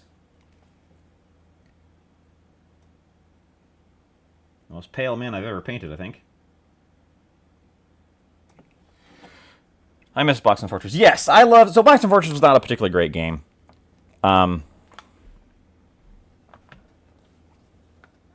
But... It was a fun enough game, and I loved the setting, the idea of Blackstone Fortress. Because I love weirdos, and all those weirdos working together is just... Like, that's what I love. So I would love to see something like Necromunda, but set in something like Blackstone Fortress. Whatever Delok is doing. Yeah, I mean, what is Delok doing? I believe the game is Splatoon. You're a kid now, you're a squid now, everybody do the psychic dance. So here's the thing. Do we want to put an even brighter red or an even brighter ginger color on his hair? Vince Venturella just did a video on this, too, about bright red hair colors, and he pointed out they're not actually that red. Because I, like, have fiery vermilion, but that's, like, that looks like dyed red, right? Like, that doesn't look like anybody's actual hair color. Ah! Yeah, I shouldn't say Blackstone Fortress is not a bad game. But it's not like... It's not a game with the legs of Necromunda. It's not meant to be fair. I enjoyed the hell out of it.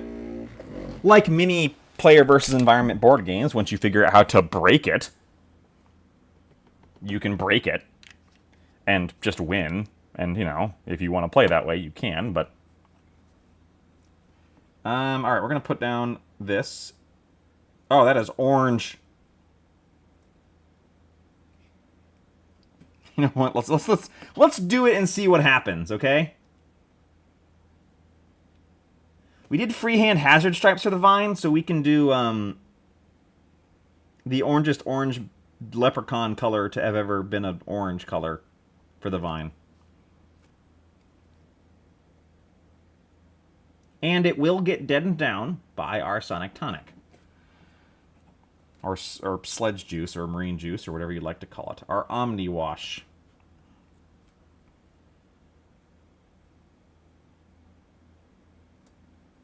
Fiverr says, sorry, dog. You're not sorry, Fiverr. Don't lie to me.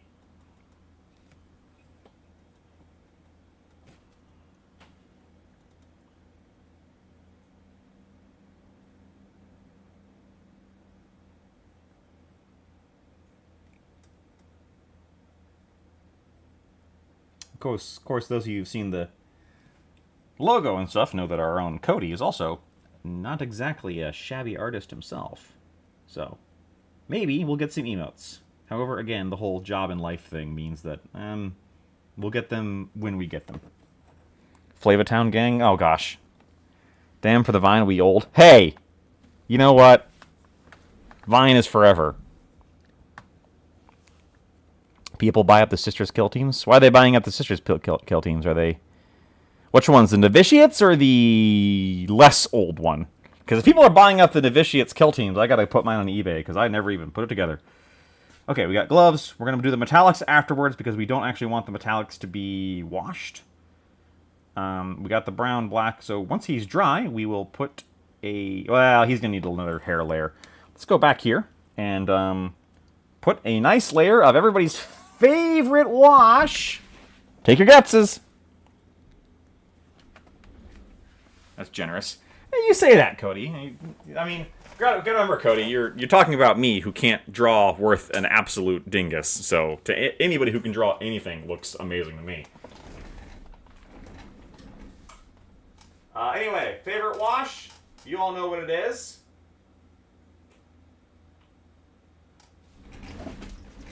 It's Agrax Earthshade! Yay!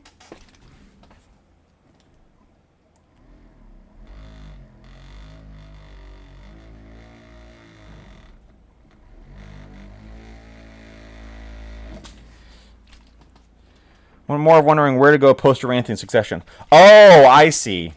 Well, I think they should do some kind of chaos threat. It fits in with the overall narrative. I mean, they kind of did that retroactively with Aranthian, where it's like he was only able to get away with what he did for as long as he did because of the shenanigans with the Imperial Nihilus. If there hadn't been for that, he would have gotten, like, Imperialed way faster. It's not actually Marine Juice. In this case, we are just putting down the Agrax Earthshade because I just really want this yellow to be dirty. And also, I'm going to put it in this crevice here to cover up some of the sins. It's kind of like eating disgusting things under a napkin. God can't see you if you put enough Agrax on it. So we're just really going to put that Agrax on there. But we're not going to slop it too much around the edges. And where we do, we actually are going to water it down and feather it a little. Because we want that to look proper grody, but we don't want it to... So we're actually going to... See how we're kind of watering it and feathering it a little bit? Help it blend a little bit more with the area it's in. You put a little gray right there to cover up that one. There's one black spot there, so let's get some gray. And a time-consuming hobby. Yes, that.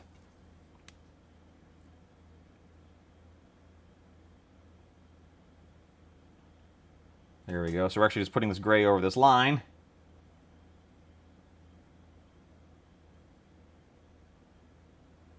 There we go. So that'll help those hazard stripes fit in better with Necromunda. We're not done with that yet, because there's one last thing we're going to do, and I'll spoil what it is right now, which is Rhinox hide and a sponge, right? And that's the whole, you take the sponge, a little bit of sponge, and a little bit of Rhinox hide, and you dab, and you dab, and you poke, and that is the perfect end to any weathering adventures. Where did I put my sponge? I found my sponge. Sponge! Spong. Yeah, I don't know where to go post-Aranthian succession story. Man, that's a really hard one. I don't have any opinions on where they should go. I guess I should say that, to be very clear. I think they should redo Chaos, and I think that whatever they do should be in that vein. How about that? How they do it, I don't care. Now, Cody, of course, is of the opinion that because they're doing orcs in 40k, they should just do orcs in Necromunda. I think he's wrong. Oh. Well, my iPad completely died, so I'm going to have to bring up the other monitor to see your comments here in a second. Let me put on a layer of this org.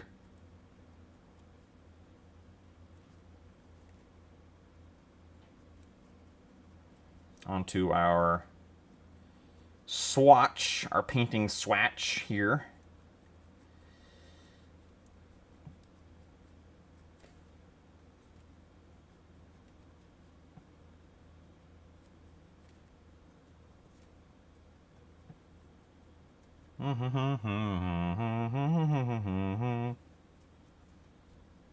All right, now let me go see if I can fix comments real quick.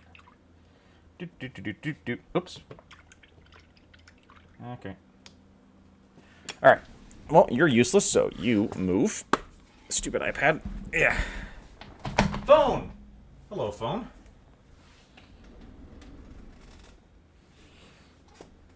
How are you, phone?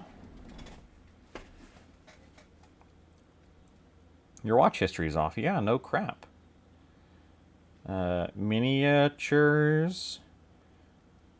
Logging on to my own stream, or looking at the channel. Yep. Sponsored. There we go.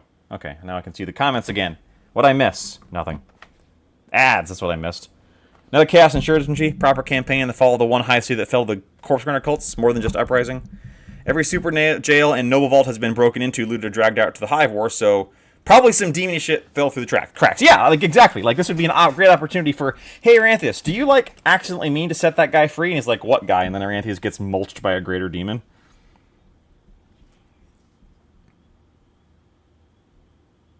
Or Aranthius actually is chaos. Like it was never really explained what he is, or like I guess it was kind of hinted at that he's the pre-imperial Necromunda humans.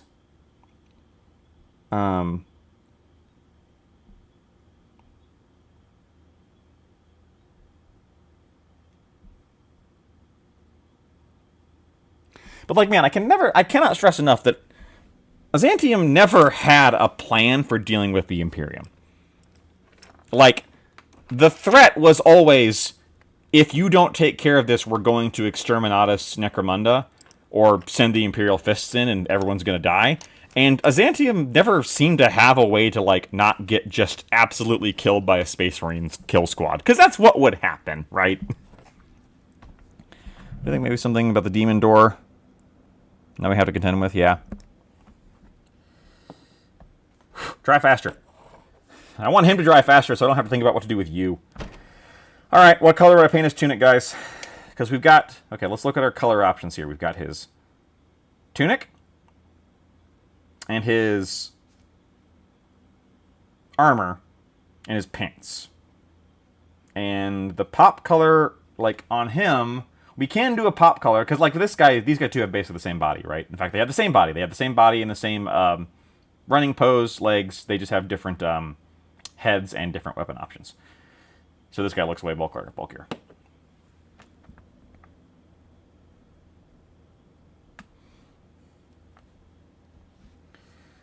What if we did purple? So bright yellow didn't do it, chat. Hot pink. Look, if you guys aren't going to suggest serious suggestions, I'll put on more field growl. Don't tempt me. I'll do it. I'll put on a drab color. I'll do something boring.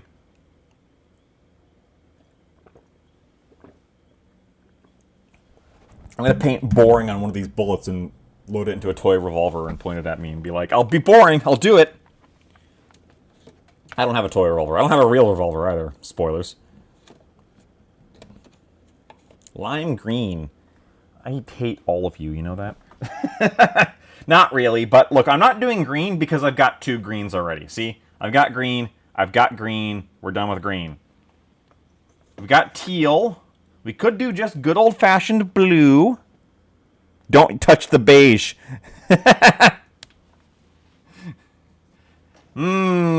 Beige. Oh, I broke his... I didn't let his flail sit long enough. That's okay, I'll repair that later.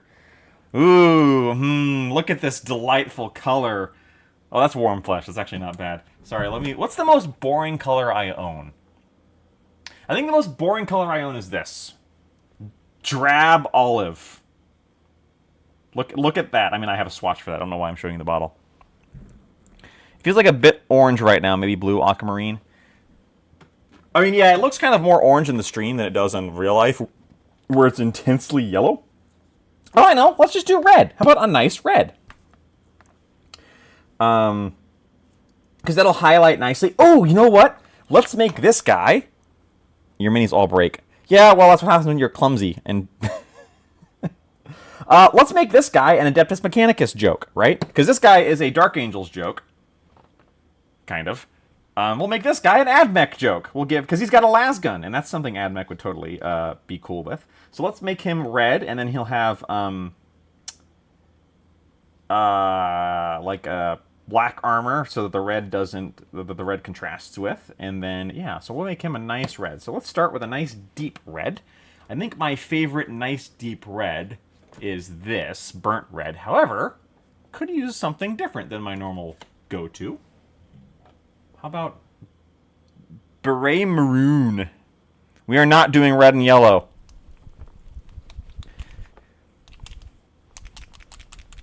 You're a maroon. Sorry, my Bugs Bunny impression is poor.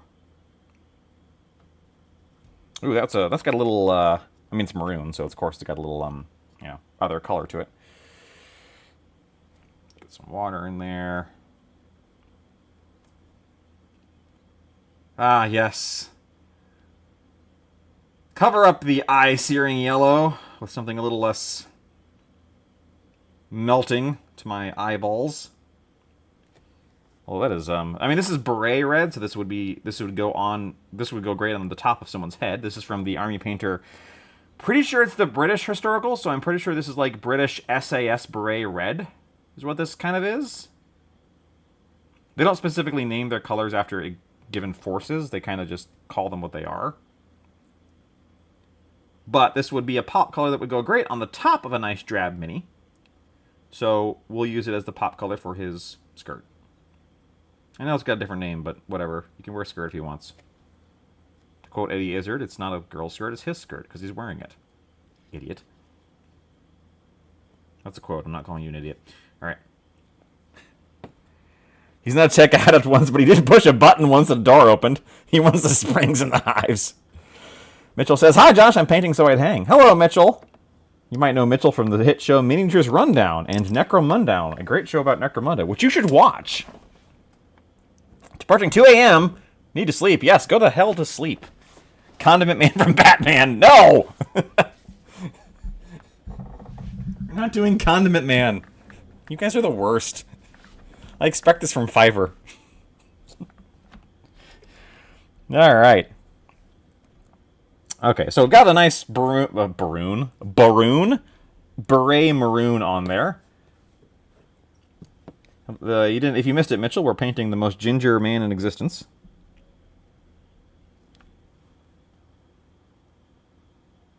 Who is so ginger that his hair needs 3 coats.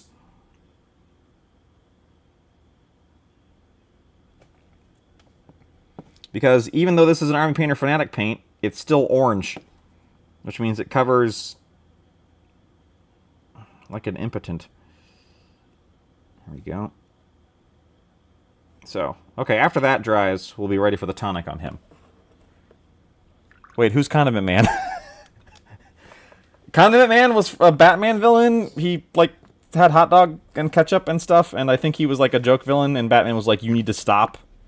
I'm gonna be honest, my Batman lore is... I have never read a comic book in my life. No slop dog will go unseasoned, not while Condiment King is around. Not a soul in sight. What do you mean, not a soul in sight? Sorry, I'm not sure what you're referencing, dear Mitchell Mine. Oh, Mitchell Mai.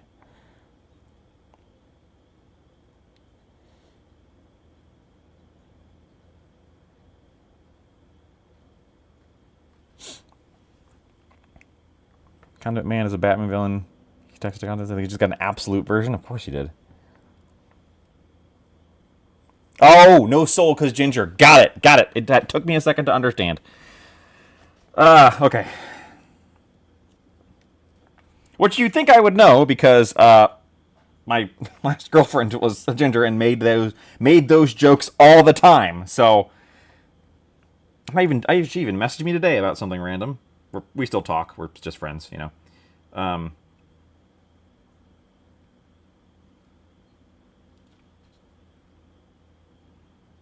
Although we don't talk a lot because we don't actually have much in common anymore. Then that's what happens when you don't hang out with someone for like a decade, you know. It's okay to grow apart from people. Sometimes people take different lives and different steps, and it took me a long time to learn that's not necessarily a failing on anybody's part. Sometimes, yeah, I get, I got it, Mitchell. It just took me a second. I think I have a new favorite Batman villain. Yeah, you would. There's got to be a candy-themed Batman villain, though, right? Like, there's got to be one. I don't know who. God, the fact that he still got the yellow makes this man look like a frickin' McDonald's nightmare. Speaking of McDonald's, Fiverr has painted a McDonald's Nomad gang somewhere. I don't know if they're out there on their Instagram, which I believe is Sugar Candy Miniatures. You can check on there. We played a game with them at Adepticon. I taught them to play Necromunda because I sold them my Nomads. And they were like, ooh, paint them. And they painted them all as disgruntled Hive Burger workers, like Hive Donald's workers, who were rebelling and murdering all the Orlocks for trying to keep them working in the fast food of the Hive. All right. So, red. This will be a nice black. I could do... Dang it, I ruined my joke by waiting too long. Where's the olive drab go? Oh, it's over here. I could do the drab. Let me see. I've got strap gray and I've got ironclad gray. Man, these are such a difficult choice. Like, there's so much nuance in these. We're going to do ironclad gray. Ever did Adepticon want to go? I don't know if they ever made it to Instagram. Yeah, I mean, you probably still got the models somewhere, right, Fiverr? You should upload them to Instagram. You did paint them, and they look cool. Yeah, I don't know where you're located, X-Wing Zero, but if you could ever make it to Adepticon, it is absolutely worth the trip. Not just because we're there. It is worth the trip even if you were never to see us, because it's just really cool. And it's just full of cool people. You know, you find the Grimdark Alley, and you just find a bunch of the coolest, weird people you've ever met, and they've all got fun indie games. But there is also a lot of Warhammer, right? That's what I love about it. It's like, if you're someone who likes the big games, like Warhammer, Necromunda, 40k, it's there. If you want to go to the Grimdark Alley and find Bone Witch or Laser Babes or Snack 28, I think those are in ascending order of goodness, you can find that too. And there's something for everybody, right? And then you can also just find people playing Magic the Gathering at 2 a.m. in the morning because it's a convention with nerds there. So, like...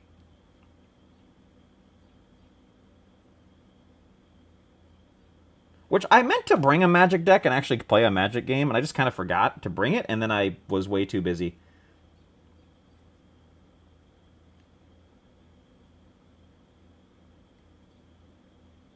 I don't know why I'm doing this. I'm going to have to redo it when I redo his skin. We can make this guy nice and tan, though. Like, we don't have to give him we don't have to give him the fair skin that we gave the other guy.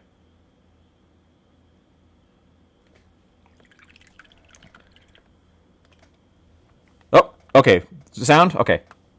Or Rat King. Yes, or Rat King. That was the other one. Yeah. Rat King, or the one about pod racing that I can't remember the name of because, no offense to that game, but the name was not the best. They should have just called it Space Chariots, okay? Like, it's Gaslands with pod racing. They should have just made a joke about it and moved on. But you know what? I didn't make the game, so who am I to begrudge their art? The answer is not anybody. If I want to complain about people's games, I need to get off my butt and finish my own. Which, yes, I do have a game. It's almost done. There's a beta out there on the internet. It's called Dwarves and Drafts. It's about drinking and dwarves. And then I got disheartened and didn't write the scenarios, so it's kind of sitting in the state of, like, I need to just write the missions for it, and then I could just throw it up on itch for free and say I published a game, but I haven't gotten around to it yet. Should really do that. I don't even like dwarves that much. Why'd I write that game? I don't know. Okay. Okay, so what color are the Adeptus Mechanicus pants? They're gray, aren't they? Yeah. They're gray. Maybe we should look up AdMech. You should look up a Skitari, man. Scutari man. Some stay dry and others lose their limbs. Scutari man. No, I don't know why chocolate rains in my head. Yeah, except cookies, whatever. Skitari. Skitari Rangers. Okay, so the colors we need to sell AdMech are black, check, metal, check, and Fiverr's favorite color, beige. Mitchell's like, I have no idea why you made a dwarf game. Yeah, you know what? Me neither. I do know why. It's because I came up with the title first. Or no, I came up with the mechanic first. A game about getting drunker and getting worse at things. And then it took me playing it a lot to realize that a game where you continually get worse at things actually kinda has a problem where it stops being fun. Which I don't think I would have figured out if I hadn't written it, so I'm still glad I did.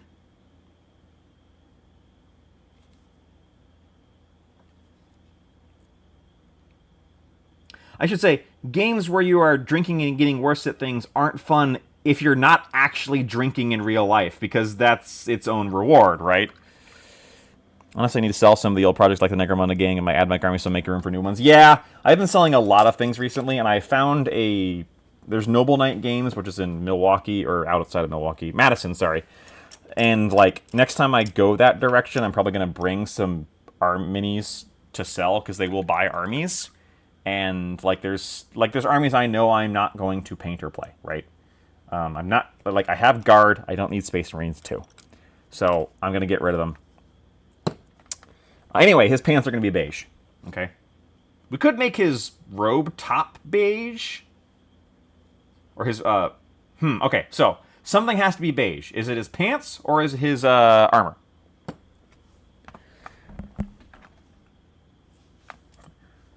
You guys decide which part of him wants to be beige. Is his armor up here going to be beige, or his pants going to be... I shouldn't say beige, it should say cream. Cream color. One of them has to be cream colored. The other one will be like a dark gray black to go with Skitari. While we're doing that, let's Sonic Tonic this very, very ginger man. The most ginger of man.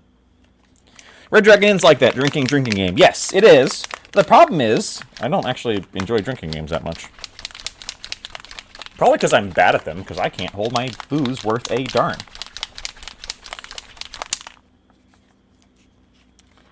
Gonna Sonic this tonic this man. Now here's the thing, we don't actually have a Sonic Tonic him. I could do something else instead, but you know what? We're gonna go with consistency. Nothing has to be beige, you dang landlord. Wow! You can't just call someone Mad Fiverr. Cream color, and I'm going for theming them after Skitari. My sound keeps dropping out. It was Hangout, though. I'm going to head out. Have a good night. Well, if you can hear me, thanks for coming. Is anyone else having sound problems, or is it just me? Or is it just X-Wing? Sorry. If anyone else is having sound problems, please let me know so I can fix it or something. Okay.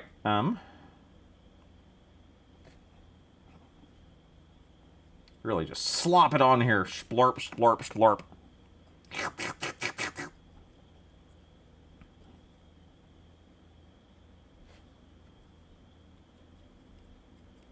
The key, of course, is once you slop it on, don't stop moving it around. Don't let it stay in one place and dry. It's like a shark. Gotta keep moving to survive. Sounds like something a weird grifter would say. In fact, I'm sure that's something that Will Ferrell in a movie has said when he's channeling... Maybe not Will Ferrell.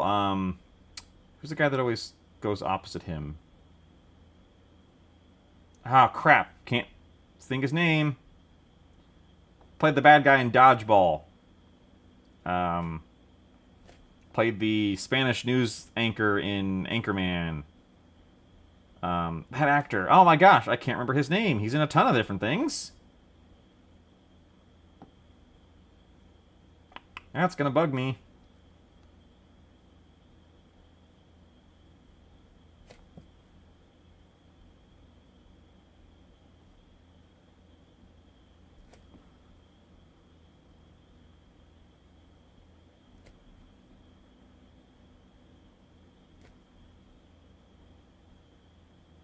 Is it Ben Stiller? I think it's Ben Stiller, isn't it? Yes, Ben Stiller, thank you.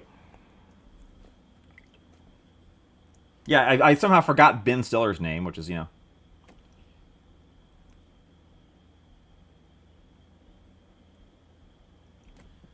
But this is why I like Sonic Tonic, because look at how much definition that is added to him. I could honestly probably afford to add a little more flesh tone to my Sonic Tonic. I think it's a little not as warm as it should be. Or as I want it to be, I should say. This thing about Sonic Tonic is it doesn't actually have a single hard recipe. It's just dark tone, flesh tone, buttload of medium, done. Okay, so. You guys haven't made a decision on what has to be cream colored, so I'm making a decision for us. Crap, now I gotta make a decision for us. Well, we're going to start with beige. It's not going to end up beige, but we're going to start there because that's how you end up with a nice cream color. You start with, well, actually, here's the thing. I don't think I have a nice cream color that I like. Pale sand? That's the highlight. That's the highest of highlights. Bony spikes? The problems are all bone colors, and bone and cream are not quite the same. Don't think about what I just said.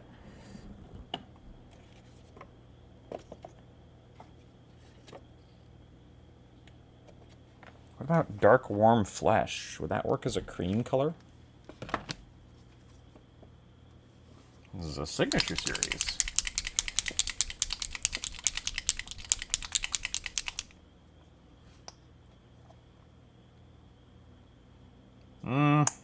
Nope, that's not gonna work. Red tunic having a yellow trim. I don't know how I could do that and not see McDonald's. And not just hear ba ba ba ba ba every time I look at it. Now, is that a me problem? Yes. But on this stream, my problems are your problems. That's possibly the most threatening thing I've ever said to another human being. Alright, let's just start with a beige neutral to cover this dark color I had. If I can find one. Ooh.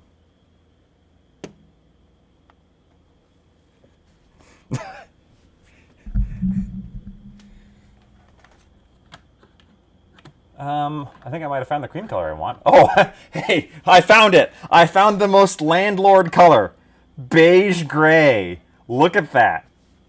If you blended a landlord and bottled him, it would be called beige gray. The fact I've already opened and used this for something says a lot about me.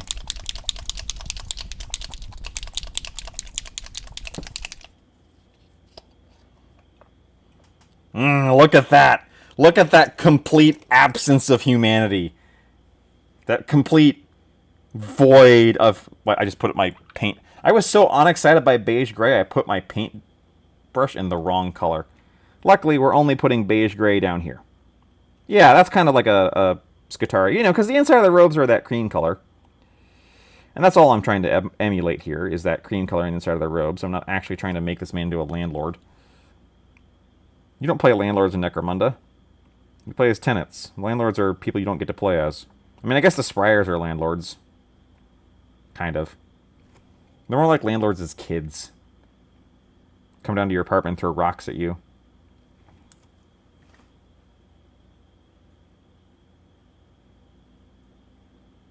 It's terrible. On dull day, they go down to the shops and buy tea.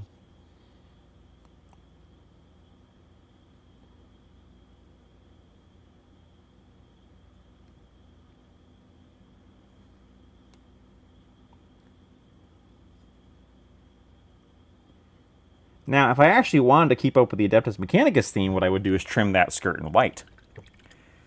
I'm not going to do that. Go away, ads. Thank you. If when they come out with a new Chaos book, what do you want to see for CGC? What models do you think they might get? Hard to say. On the one hand, they don't have a lot. On the other hand, it's such a one-note faction, I don't know what they would get. That being said, I've never thought that anything any of the other models got with their redos, or the other gangs got with their redos, sorry, was something they desperately needed either. Like, did nomads need a light melee ganger. Not really, but that doesn't mean it was a bad ad. Did the enforcers need psychic? The new champions box? Not really. So I guess that'd be my answer. Is a box differentiating between the champions and the gangers, I guess. This is going to be the worst color. We're going to color up that color. It is the worst color. Like, this is the most... I lied. Beige gray is the most boring color, not dark drab...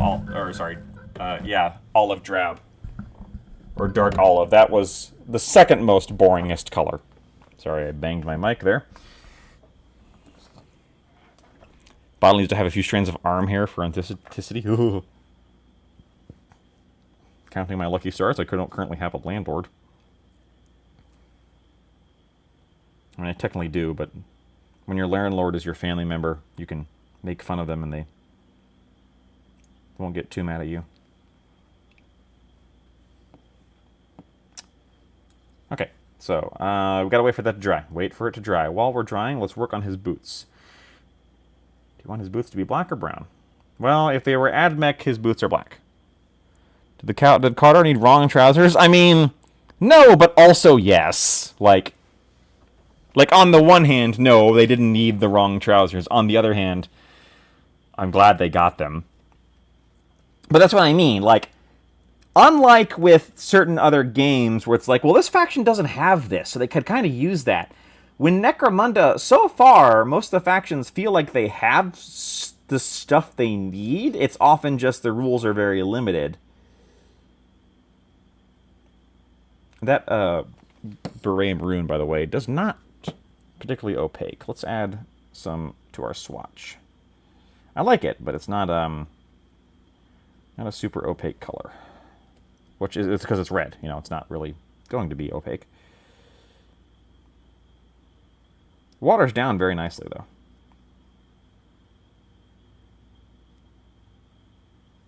How to make CGC worse? I see Weber's. Yes, yeah. CGC. Immunity to Weber's. 4-up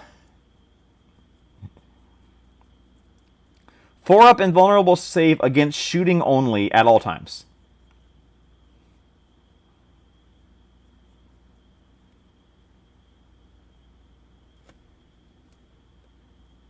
So the thing about what Corpse Grinder cults probably need is a hard limit on what and how they can buy, because a Corpse Grinder cult is an out in the open chaos uprising. That's the kind of thing that attracts the kind of attention that just gets you shot, right? So I would like to see them keep their very powerful weapons and have some pretty extreme restrictions on what they can buy in the trading post. I know that's not a popular decision. The big thing, though, is I don't necessarily care about Corpse Grinder cults. I want to see Chaos cults expanded in a way that everyone gets a little bit more like that and not just have the corn boys be the ones who have all the fun, right? On the flip side, if you ask me, do I want to see a Tzeentch cult extended to the same place as Corpse Grinder and Slaanesh and Nurgle? No. That's so much. That'd be way too much. Pale Concert has gone corny, yeah. Man, that beige red is just the most beige, or that beige gray. It's just the most beige. It's just the most beige color has ever beiged. It's the most beige that's ever beiged a beige. Thankfully, we're going to cover it up with something way more interesting here in a bit.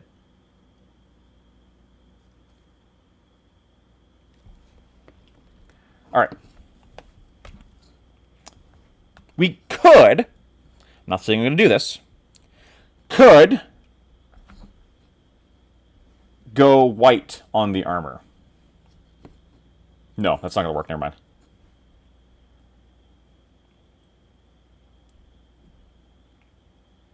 Yeah, no, that's not gonna fly. We're not gonna do that. That would be a bad time. Both to try and paint and also, I think white itself, if you're doing it on that extent, ends up being its own pop color.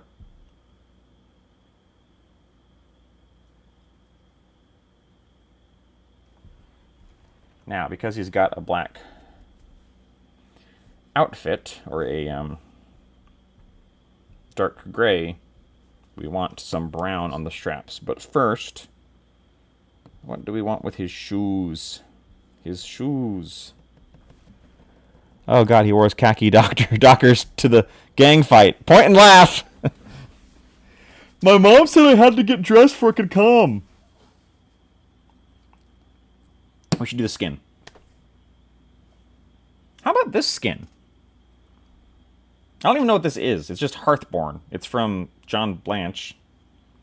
I don't know what color this is supposed to represent, but let's go ahead and use it. And if you're like Josh, why don't you just use the swatch? Great idea! I will! Later.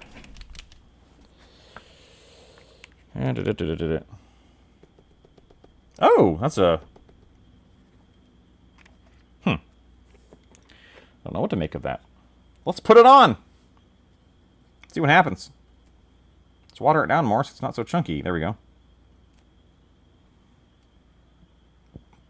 Ooh, okay. So, you know, first glance, not loving that.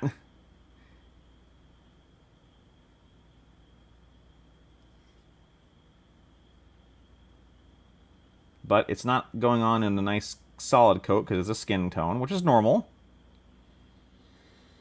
And, you know, probably going to need a couple coats to see how this actually looks on him. So right now it's very patchy and spotty.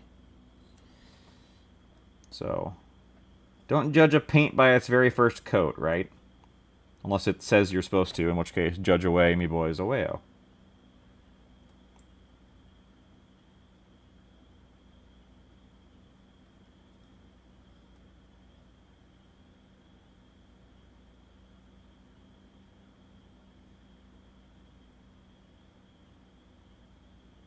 Let's get all this on here, and then we'll let it dry and then do a second coat.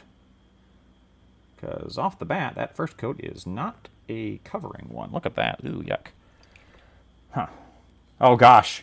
Am I making a mistake where I'm making his skin match his pants too much? We might have to change the pants color if that's the case.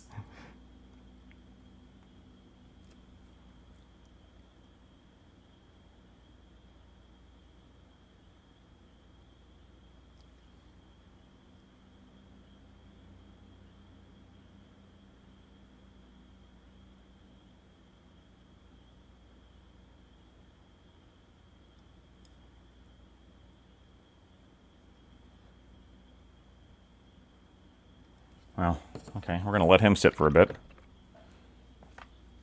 Woo! Let's look at our base. How's our base doing?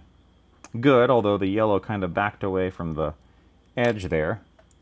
And you can see our dirt might have been a little too effective, actually. Probably should have watered that down, because now it looks like it kind of blurred the lines a little bit. But I'm not going to worry about it too much. For starters, because it's okay. It's one Necromunda base. For a second, I don't even have anything on here, so it doesn't have a model on it. And third, let's go ahead and, while we're waiting for Mr. whatever the heck is wrong with your skin to dry, we're going to do some weathering. I'm going to grab some sponge and some Rhinox hide. Yeah. Splorp.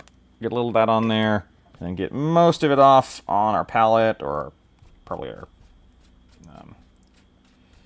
so it's just kind of leaving those patterns. And if you don't know how to do this, this is a great skill, or a great technique to do, because this is how you can now be like, yeah, and just kind of get those artificial paint chips on there.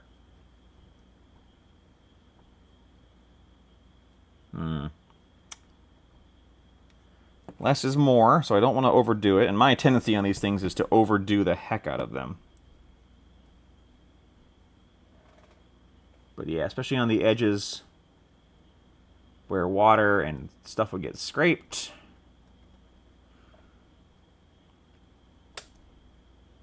There we go. And then one last thing I'm going to do is get a dry brush of that original light gray on there to pick out some of the edges that we... Oh, dang it. This is why I hate GW pots, because that just happened. Because I opened it and it spilled out around the edges and now it won't close. Working as intended, unfortunately.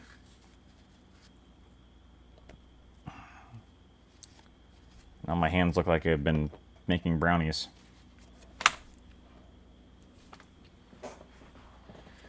Okay, yeah, we're going to take some gray and get some of that, because I think I over-washed down there, honestly.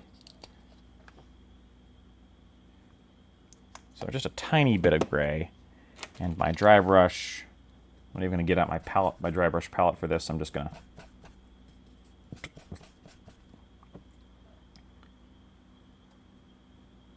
There we go.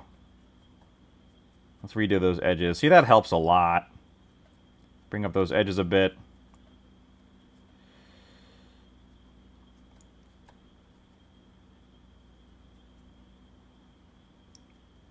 Yeah, edges of the, because, you know, this is where the paint would fleck off on the, you don't want to do too much on the gray on the yellow, though. So, here we go. But on the edge here, there we go. So now it's kind of more faded in.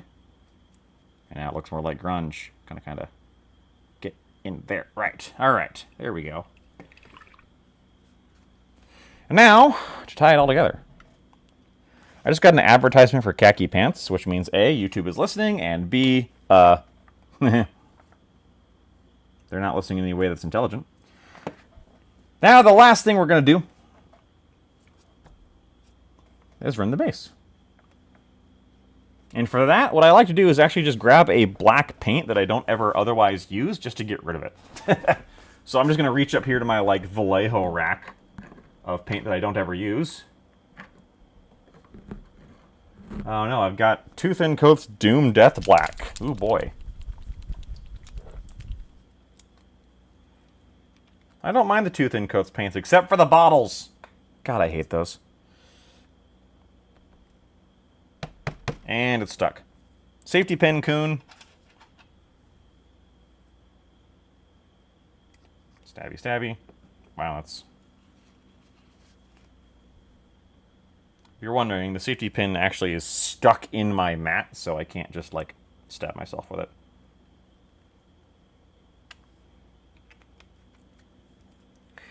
I know people have different opinions on bases and base rim colors. I'm of the opinion that it should be black because I follow, like, the old, you know, theater thing of if someone's wearing all black, you're not supposed to be able to see them. So, kind of provides the illusion of the void. And we're gonna rim the base.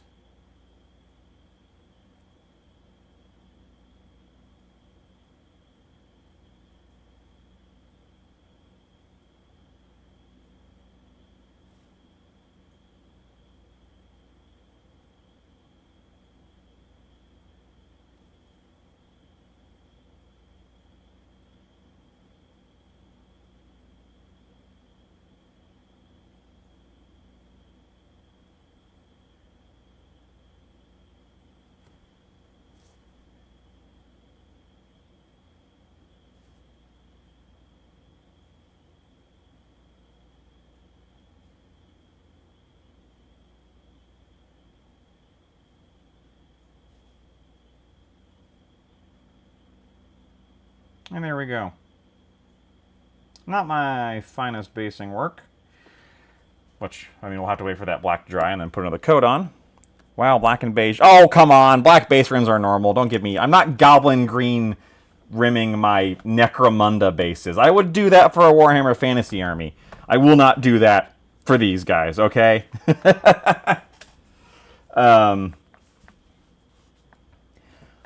Now that his skin tone's dried, I do not know what to make of this guy's skin tone. So we're going to put on another coat and see if it helps me understand what this skin tone is supposed to be. Because I kind of don't get it.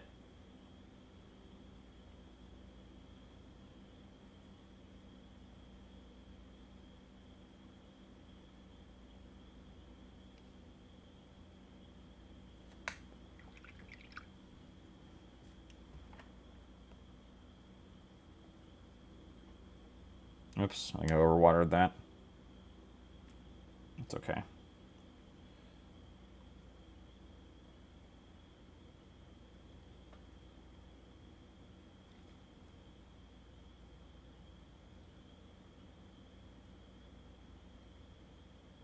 Man, you want to talk about heroic scale. The size of this man's hand compared to his head.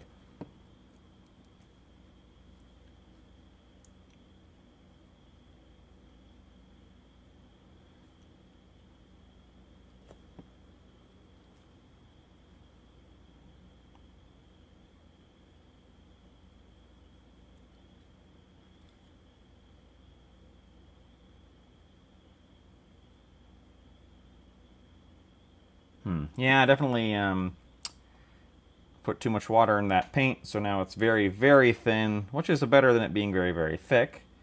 But it does mean that that coat I just added kind of didn't do much. Yeah, it's not really doing anything. That's okay. We'll do another one after this later. Man, I don't know what that skin is supposed to be, honestly. I'm not loving it so far. Let's, let's shake it up again. Really get the vortex in there.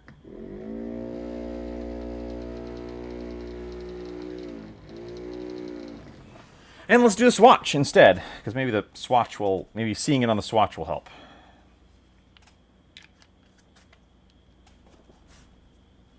It's my big flat brush. Where'd you go? There'd you go.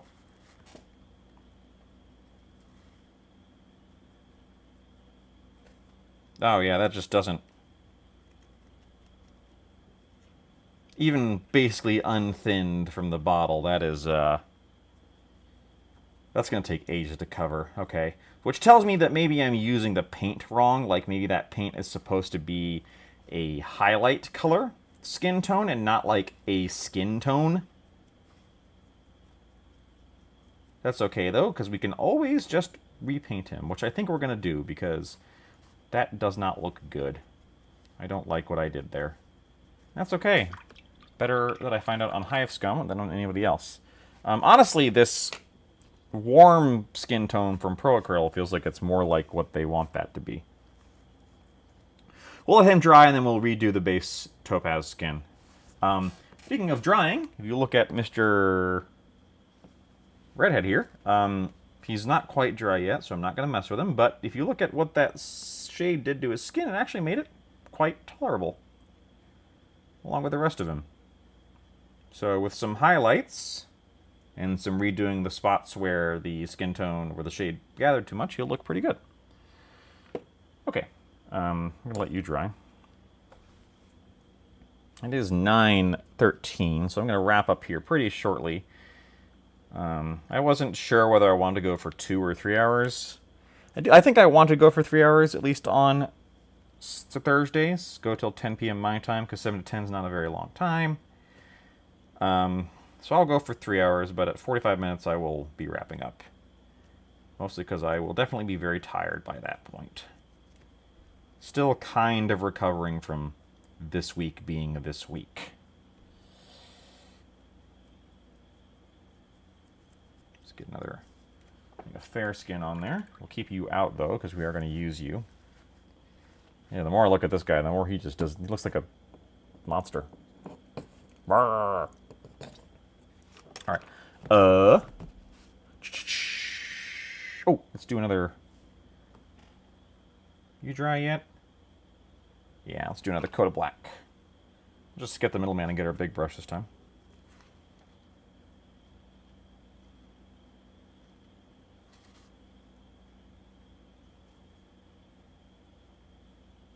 Oh, of course, there is one last thing we'll need to do after this, which is put on the matte varnish.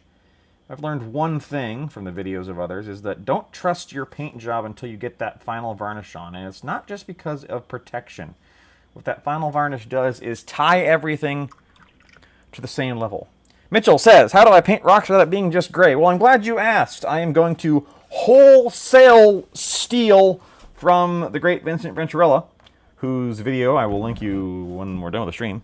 He did a great video on painting. Now, as Vincent Venturella often does, his video is him using all kinds of texture stuff. But if you're painting rocks, like painting rocks on terrain, I know you were talking about how Ian Zabala was using pigment powders.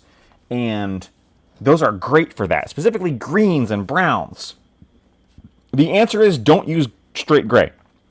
Like, you don't use a flat gray. You want to use grays with greens and especially browns. Real life rocks have lots of browns in them. There's a lot of brown rocks out there, either the brown of the dirt or brown rocks, and then greens. So faded greens, grays with hints of green in them. I'm trying to think of an army painter example because I know you can get army painter because you work at the store where I go to, right? So, like the warm grays from Pro Acryl feel like they have a little bit of green in them. There's a Vallejo paint called Cement Gray, which is perfect. So yeah, basically you work in other earth colors. Avoid pure neutral grays because those are too boring. You want warm grays or cool grays, and then you want to add browns and greens to it in various ways. There's a Vince V video on it that I have seen that does it spectacularly. His, of course, he overdoes it because that's his shtick. Is he doesn't just do things; he does them, and then he does them incredibly well. Hey, let's fix this guy because I feel like I kind of messed up in his skin. So we're gonna reset his skin, and this is a great lesson because you can just repaint it. It's fine. Now, you could also just go with whatever you went with, but in this case, I feel like I went like into a direction that is unrecoverable. So we're going to reset his skin with this topaz skin, which is basically Bugman's Glow. Bugman's Glow and Army Painter Topaz skin are functionally the same thing. In this case, the only reason I'm using this one is because it's right next to me and because it's in a dropper bottle. You know how that goes. But they are both wonderful base skin tones because they have some warmth to them, and more importantly, one coat wonders. And I love that. And Bugman's Glow is another great GW paint. Like, I know there are people who, really razz GW paints, and I think they deserve it for their pots, but some of their paints are very good, and the Bugman's Glow is one of my favorite GW paints. Unfortunately, I don't think it does anything that other paints don't do. Like, I don't think Bugman's Glow is a better base skin tone than Topaz Skin, or Pro Acryl has a different version. I can't remember the name right now. Shadow Flesh. This right here. Those are wonderful things to put down under your skin because they cover very well, but also they will form a great base for your skin because they are full of warmth and life. So when you put a skin tone over them that is a little transparent, that warmth will show through, and it'll look great. Or it can look great. If you're me, it might not. At the end of the day, you do have to know how to paint. And I do not claim to be a great painter. Or even a particularly good one. But I'd like to think I'm a fun painter. And by that I mean I have fun painting. You guys might not, but that's not my... I was going to say that's not my problem, but when you're streaming online, that is literally my problem. Because if I'm not fun to watch paint, then like no one's going to do it. Which, on the one hand, it's not the end of the world. On the other hand, if I'm streaming and I'm not entertaining, then what am I streaming for? Besides the social guilt of making myself responsible to others for painting. Gotta say, I've gotten more progress on these Hive Scum than I ever have before. So, to quote Anakin, it's working! Alright. So...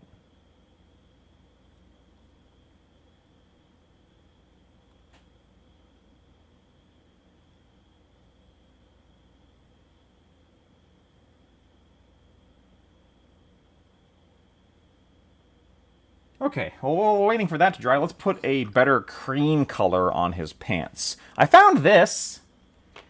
It's called Heavy Warm White. Let's see if this makes a good cream color. Get a drink while I vortex mix this.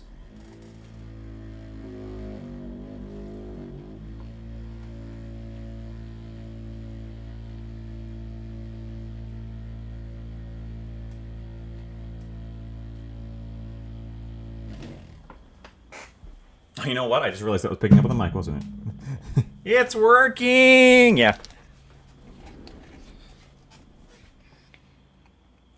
That's the joke right now. George Lucas probably feeling pretty smug about making a movie about how important trade routes are. Oh, you see. It's like poetry, it rhymes. I don't do a good George Lucas impression. I don't know if anyone actually does. Alright, so I've got this heavy, warm white, which to me sounds like something you would say if you wanted to call something a cream color. So let's try it.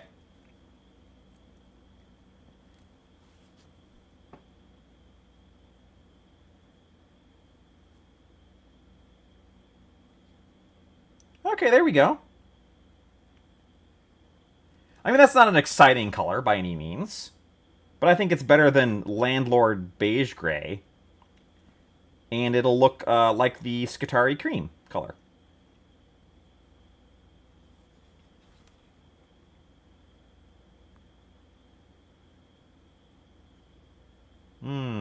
Now I really want a Bavarian cream donut, which is my favorite kind of donut. And I haven't been able to have one for a while because I've been sick. Hey, look at that, those two legs there. Like, night and day, right? Oh, speaking of which, I don't even know if I mentioned this to Mitchell yet. But, I have a whole bunch of old Empire models, like old world Empire models, because they used to be part of Cities of Sigmar. And then when Cities of Sigmar updated, they dropped my models from the range, basically. But I've got these models, and I realized that I have the models, I have the rule book because I had the Bretonia box for my Stormcast conversion. I can play Old World buying basically nothing. Just 3D printing myself some movement trays. So I'm going to do that. So expect to, I'm not going to say expect to see content about Old World, because I don't know if I'll make content about it, because I don't know if I'll enjoy it that much. But I am going to paint up some Empire and play them in Old World. I am going to paint them. They will probably be a big part of what I paint for the new Warhammer Store Hobby Challenge that I talked about last stream, which I'll get here in a second once I get done painting this guy's pants. But it's all about painting new units and new leaders, and I'll do that with Necromunda too. I plan to submit this unit of Hive Scum as one of my units. But I also figure I will do my Empire, which I really love because I love them from Total War Warhammer. That's how I got into Warhammer that isn't Kill Team. And I have a love for them. So yeah, and then yeah, Mitchell has Beastmen. That, like, he just has a ton of Beastmen. Same thing. He played them in Age of Sigmar, and then his entire army got squatted. See, Fiverr, that is a nice cream color. It's not exciting, but that's not Landlord boring. It's too rich. That color looks like the inside of a Bavarian cream donut, and now I really want one. Ugh. Curse this hole in my mouth. Not the normal one. The one they had to... They didn't even drill it. They did have to do... Here's the thing. I don't know, and I don't want to know. They had to do something with a drill while they were getting that tooth out. And thank God I was on nitrous, because that was upsetting. It's like, I don't know what you guys are doing in there. I hope you're having fun, and I hope it's not too gory. But good Lord, I am glad I am zonked out of my mind on my blood oxygen not being full because it's full of nitrous oxide. Because, yeah, that was upsetting. Just viscerally upsetting. Now I want one too? Yeah, sorry. There we go, yeah. It's bottom heavy is the problem. Or it's bottom heavy on the light colors. I feel like maybe I should make his armor red too?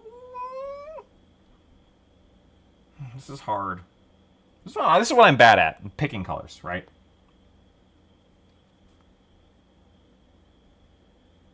Would it be better if his armor was just the same kind of light color, like the light neutral gray as this guy?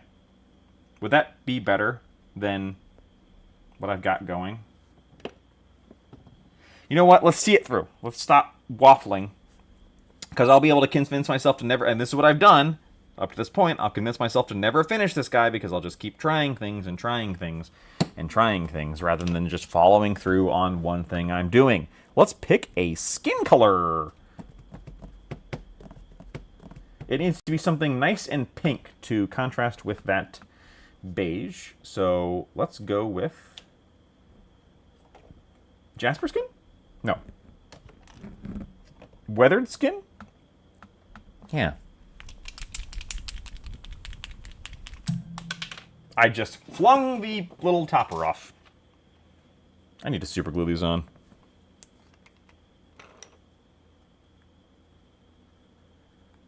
There we go. Yeah, all right. Let's get you skinned up, me boy. Sponge boy, me bab.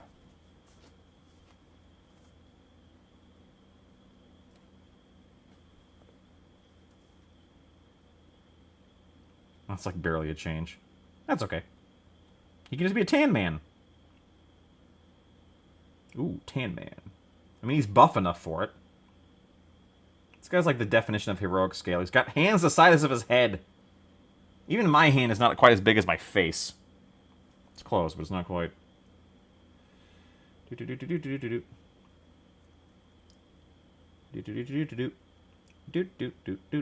Oh, tomorrow's Friday, isn't it? Unlike with Thursday, I do give permission for Friday to happen. So, thank you for consulting me, universe. Go ahead and continue with the Friday. Because I think Friday's a great thing you got going. Thursdays I'm less hot on. Mondays are right out.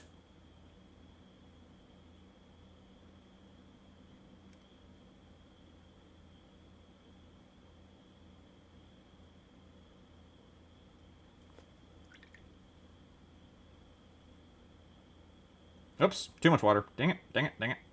Ah, humbug. Wait for it to dry. Just leave it and wait. Josh. I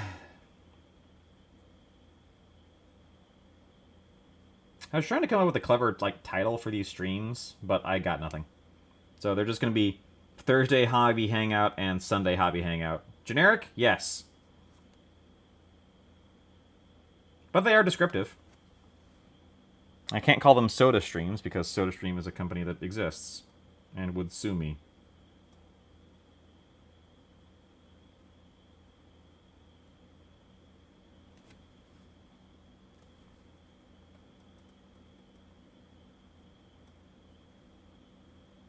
I will, however, come up with a different title for each one. So today is Hive Scum and Hazard Stripes, because that's what we did today. We did Hive Scum and we did Hazard Stripes.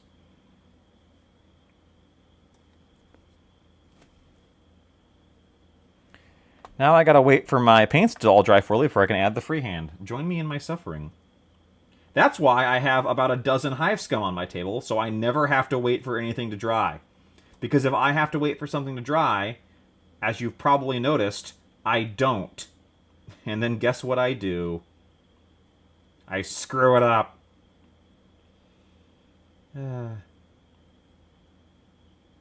It's completely splattered his armor there, but I'm gonna have to repaint that anyway, so. Alright, there we go. See, that looks much more... You know what? It was the skin, with his skin being lighter colored. And we'll get him a nice, wood-colored lasgun. So that, because Skitarii have the wood-colored, radium rifles, right? Or the radium rifles, or, crap, what are they called? Radium rifles, transuranic arquebuses are their big guns, and I can't remember what the Rangers have. Miniatures Paint Town. Yes, oh god, that's terrible. That's worse than my ideas. I mean, no, I guess the worst idea would be Miniature Stream Down, right? Like, just... Okay, so we're going to take a drink, wait for him to dry. This one we're going to put varnish on. I do have spray varnish, and you know what? It's nice enough outside that I should just wait to spray varnish this rather than, like, try and, you know...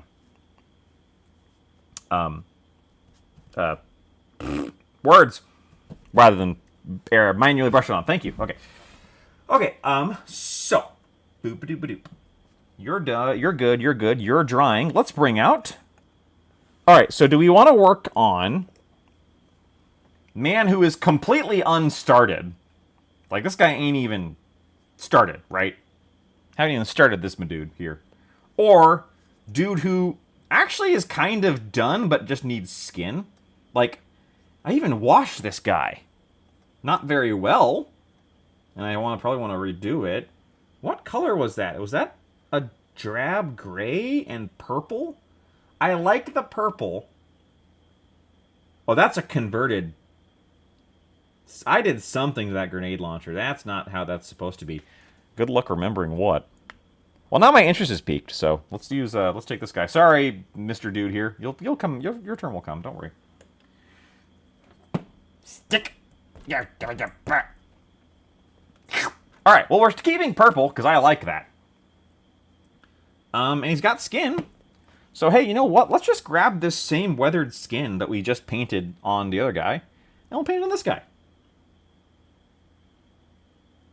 Oh, that's gonna take a couple coats because... Oh, you know what? I didn't paint skin on this guy. He was primed in red-brown Vallejo, and then I just left him there because you can kind of do that with red-brown, Vallejo red-brown, because it kind of looks like skin. Okay. So that's why you look the way you look.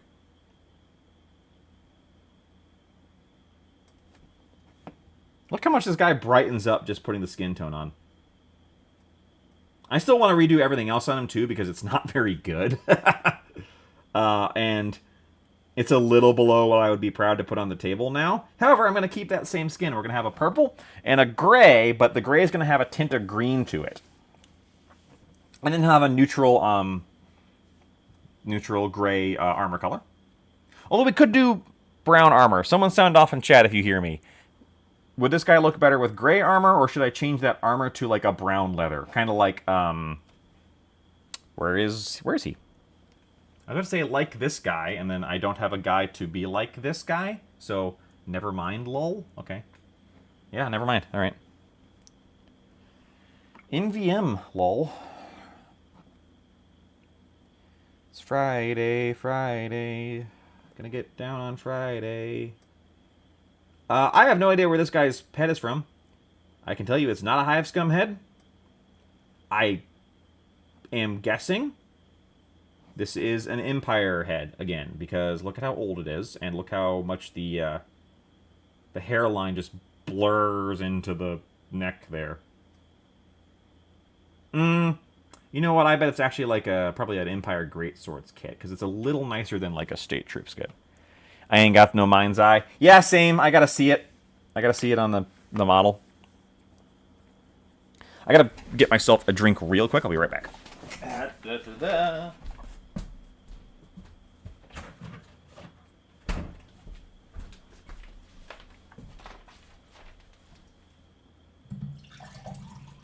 Oh no, I'm out of Coke.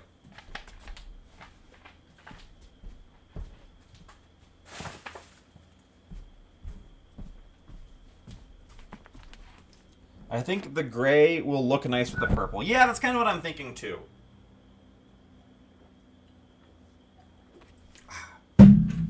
At least I can have Coke again. Okay, so your first skin tone is done. Let's do your second coat of skin tone. I like this weathered skin tone. This is for another Army Painter historical set. I do not know which historical set it's from, but whichever one it is, I like it. I highly recommend the Army Painter historical sets, even if you don't paint historicals. And even if you don't paint military stuff, there's some really nice colors in there. I don't know how many of them are actually exclusive to those sets, though. So, I don't know if weathered skin tone is. No, weathered skin is agate skin. So, the same thing as agate skin. Agate skin? I don't know. So if you can get Army Painter agate skin, I like it. Which I don't have, actually. Well, I mean, I guess I do have it right here. I don't have it outside of this. That's kind of annoys me that it does that. I don't like it when paint companies do that, when they have different paints. Sorry, the same paint with different names, because that really drives me up the wall. I don't know if it says that on the box. If it says that on the box, that doesn't bug me as much. If you don't know that until you buy the box and look at the bottle, I am officially annoyed. He says, despite having bought the boxes outright anyway, because they have a bunch of other skin colors, or a bunch of other colors that he really wants. Like the Feldgrau. It's remote no from me, dog. I ain't need those colors. Yeah, I was going to say, unless you're Fiverr, who probably has, like, the least use case for any of these colors. Well, not any of them. Again, there are some nice ones in there that you could just pick up as singles. I am struggling to think of an example, but I could in a second. I'll tell you what, this agate skin, although I don't think, Fiverr, I guess you don't paint a lot of, like, human skin tones much, do you? Your people tend to have, when they have skin, it is candy or goblin.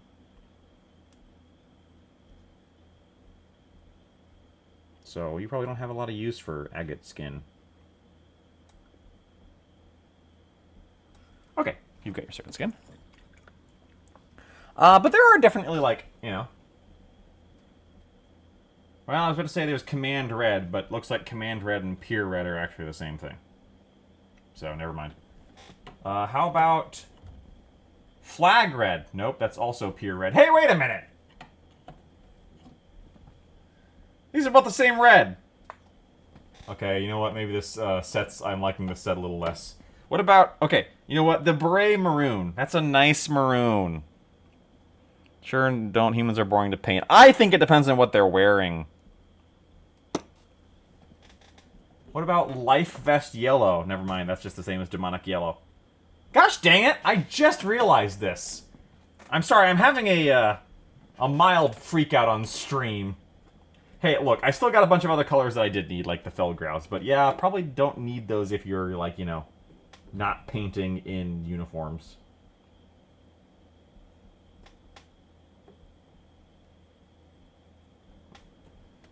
Dark Drab and Dark Fieldgrau are the same?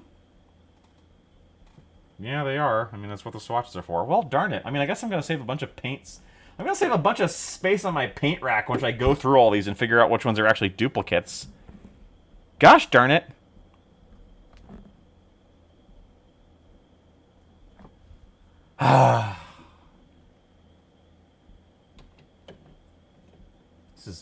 This is so... Hey, here's a unique color.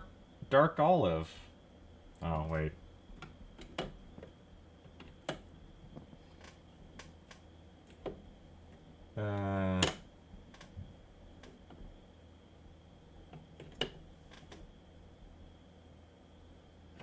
Man. Ruined my day. Thanks, Fiverr. No, it's not your fault, but I blame you. For pointing it out to me. Or rather, pointing out something that made me check and realize that all of the colors, or half the colors, are just other colors that are the same. Damn you, Army Painter. Oh, well. Like, and, like, why do you need to do that? Like, why did they need to theme the names after World War II stuff? Just because it's in a World War II set. You didn't. It could still be called Scarab Green, and not Command Green. You've gained nothing by calling it that. I have to do a undercoat of topaz on this skin because that color I put on there is not good for him. So we're gonna put a, yeah, like the weathered color, needs an undercoat of topaz skin.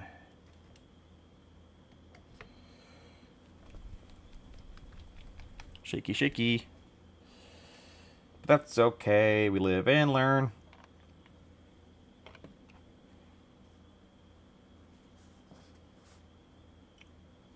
Bumble through life. There we go. There we go. Okay. This will be a better base for his skin anyway.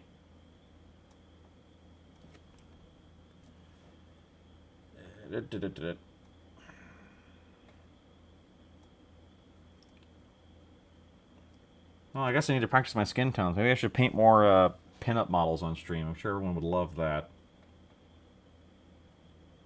But Josh, couldn't you just paint Escher? Shush. Don't ruin this for me. Now that'll be on our Miniatures Rundown After Dark Patreon, which is definitely a thing that is not just a joke that we're going to keep making forever because it amuses us personally. There we go. Okay. All right. So while waiting for you to dry, let's go back to you. Boots. So here's the thing. He's got a black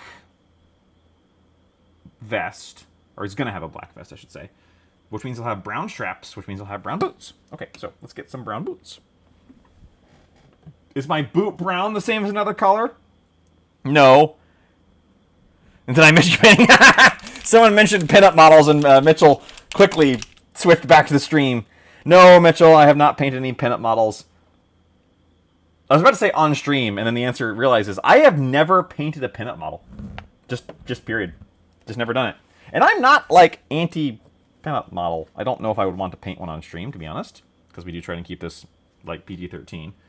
I mean, there are non-overtly like adult pinups, I guess, because I guess pinup could also be like a non, you know. I guess pinup doesn't mean erotic. I would never paint one of those on stream, just not, especially not on YouTube. But no, I don't think I've ever painted. And honestly, if I'm being honest with myself, I think the bigger reason why I've never painted one is because I'm not good at painting skin.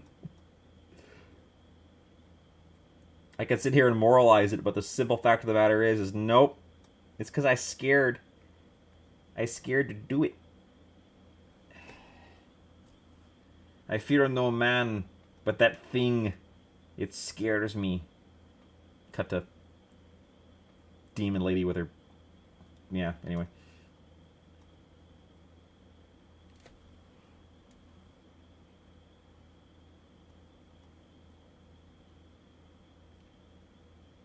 Except, of course, you know, I have painted Skaven, and all Skaven are, by their nature, pinup models, as Mitchell and I know very well.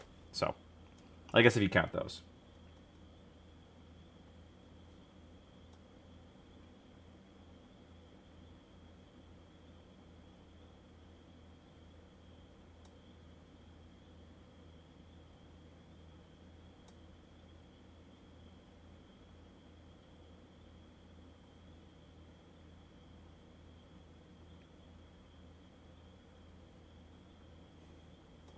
Okay, so we've got brown boots.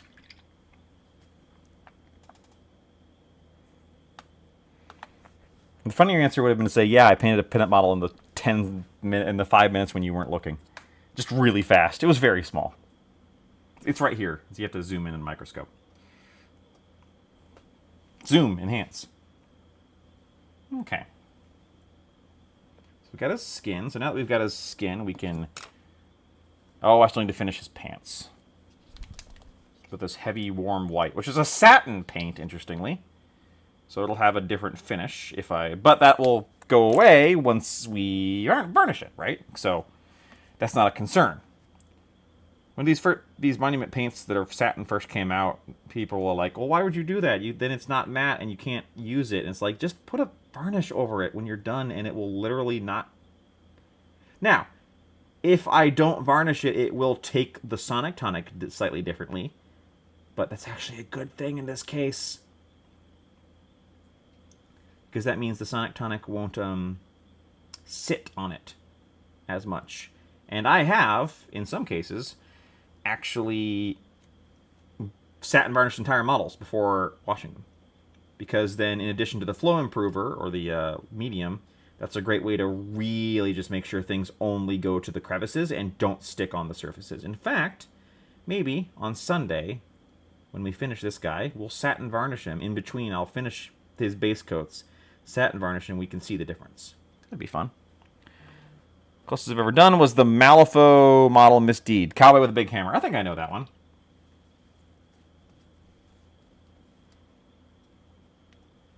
Okay. So we've got his pants, and I'm going to wait to finish his pants before I do his boots or his skirt more, because I'm going to keep getting crap on those. So in the meantime, let's do his... Gotta really get in here to get the belt. See where the belt ends and the... There it is, okay.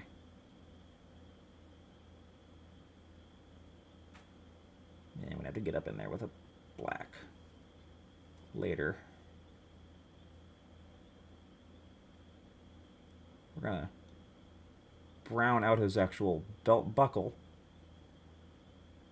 Not because it'll be brown, but just to give me a reference to paint it later. And also get rid of that stupid yellow that I used for some asinine reason. I don't know why I thought that was a good idea. I wanted to try new things, alright? Alright. Where is my ironclad gray? Found it!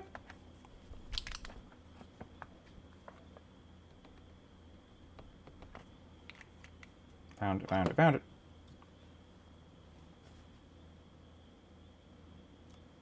Because we're going to redo his tunic. Not tunic, armor.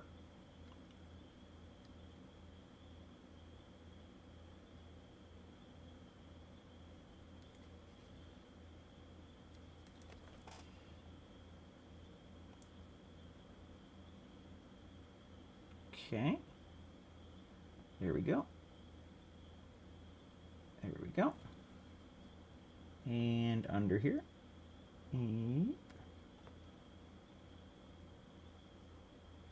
There we go. And let's do the other side.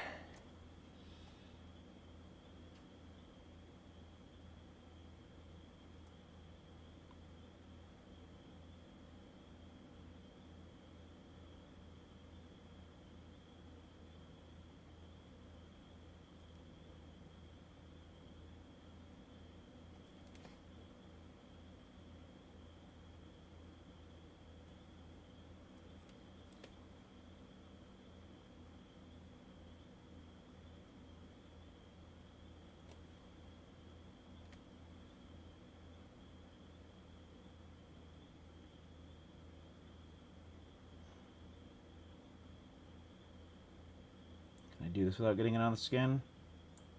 I don't think so. No, but that's okay. Because when we put a wash there, it will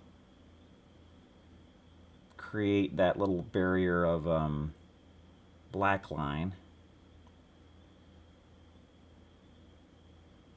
There we go.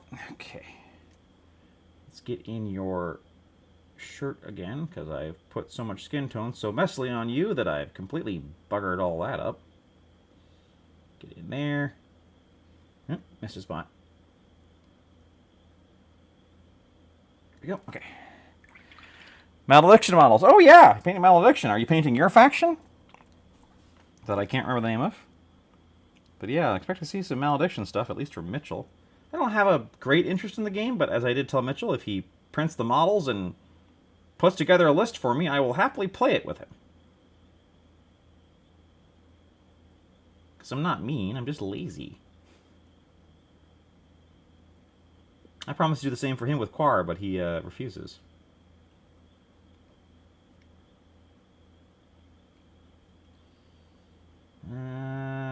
Okay, there we go.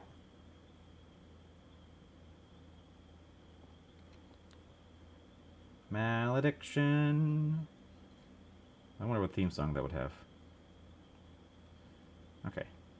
Got the. Oh, I gotta get his gauntlet too. And he's got a little thing here. This little wristband he's got would be a great place for a pop color, though. So we're gonna save that.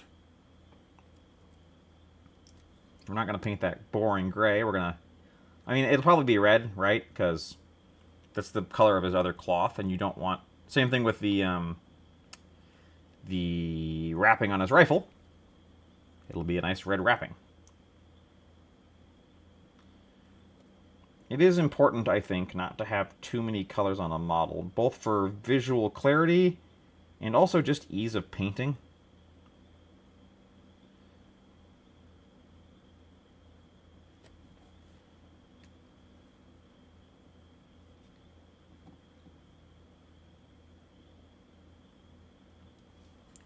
Painting some skeletons and zombies. Death Knight got a necromancer that uses them. Right, okay.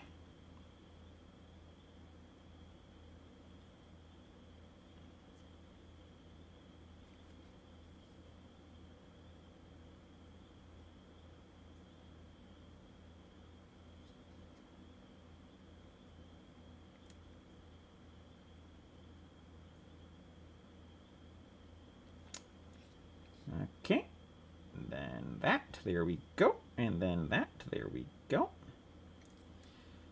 There we go. It's all nice and boring grayed out up here.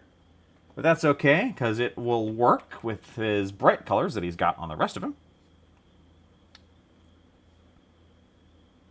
And I need a second coat from you before I put on the gray straps. I don't think so. Oh, boy, that was almost disastrous.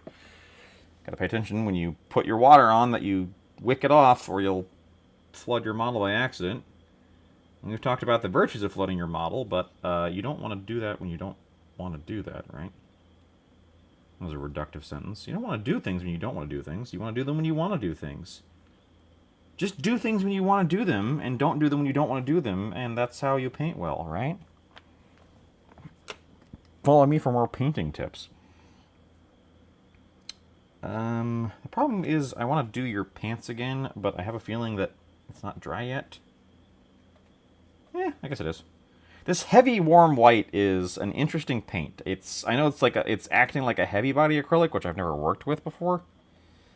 It's thicker than the other Pro Acryl paints and the Army Painter paints by like a lot. It needs more water to do the same watering down, so it feels odd. And it feels like if I don't do it, I get these weird streaks really badly. And yeah, it's different. The paint's not bad. I'm not blaming my tools here. What I am blaming is me not knowing how it works. It's also not as covery as I would thought it would have be based on how thick it is. Like, I think the point of this is actually that it's very thick and then you thin it out into very thin layers that you can then glaze with or work with or however you need to do. Which, as you probably have noticed, is not how I paint normally. I'm a paint things in opaque colors and highlight and wash type guy. Which doesn't mean you can't use them. Just means you need to learn. But I like the color.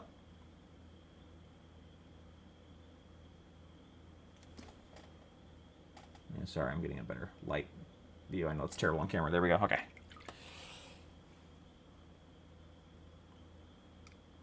Alright, we'll let that sit for a bit. Got about 7 minutes before I call it a day. Don't want to do the boots or the pants because we're going to do that. Let's do his rifle. I've got a brown for this. It's called Rifle Brown, which is a unique color, so it's not scamming me. I just launched the stupid swatch. You know what? We're going to put our paint down. Then we're going to solve this problem.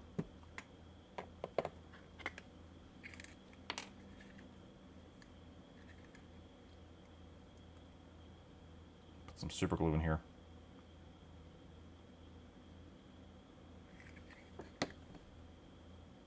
Haha! Go somewhere now.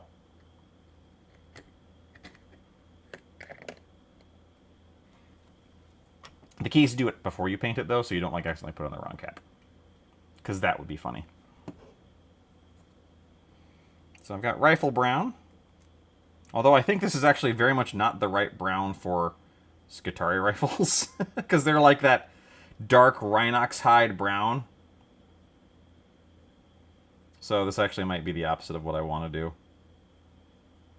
Well, let's try the buttstock here and see how it goes. And see how it dries, because like we always say, acrylics dry down. They don't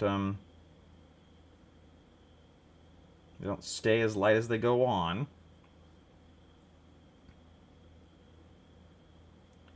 Plus, in this case, we might actually only want the buttstock to be brown anyway.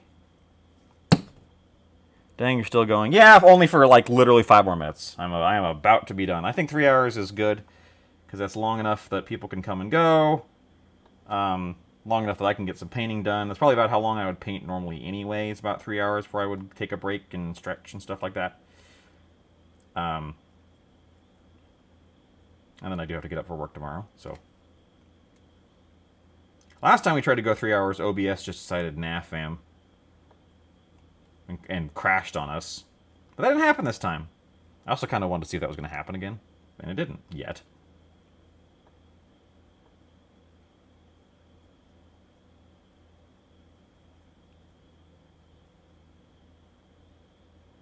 Getting some rifle brown on our... So that's got a... That rifle brown has a nice reddishness to it. Which is great for a real rifle, but does not scream Necromunda to me.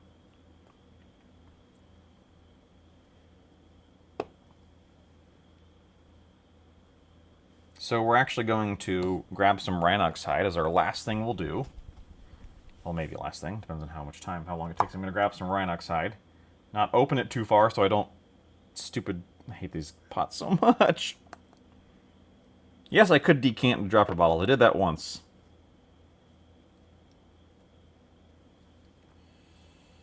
Yeah, there we go. See, that's a nice, gnarly, old, not real brown. So we're going to put that on there.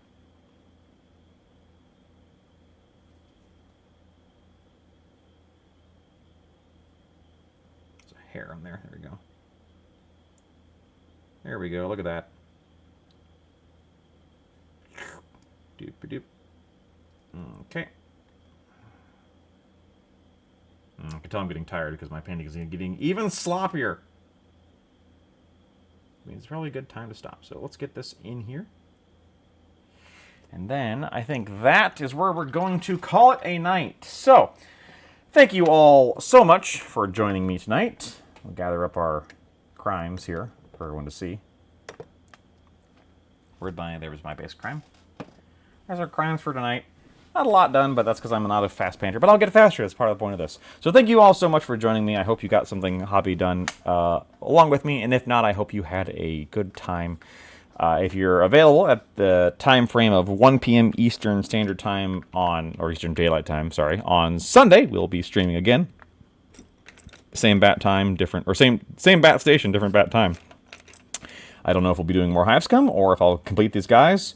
Hopefully I don't get sick again. I can actually get some painting done in the meantime. In the meantime, I hope you have a great rest of your week. Have a great Friday. Stay safe, stay warm. And I will see you guys later whenever that is.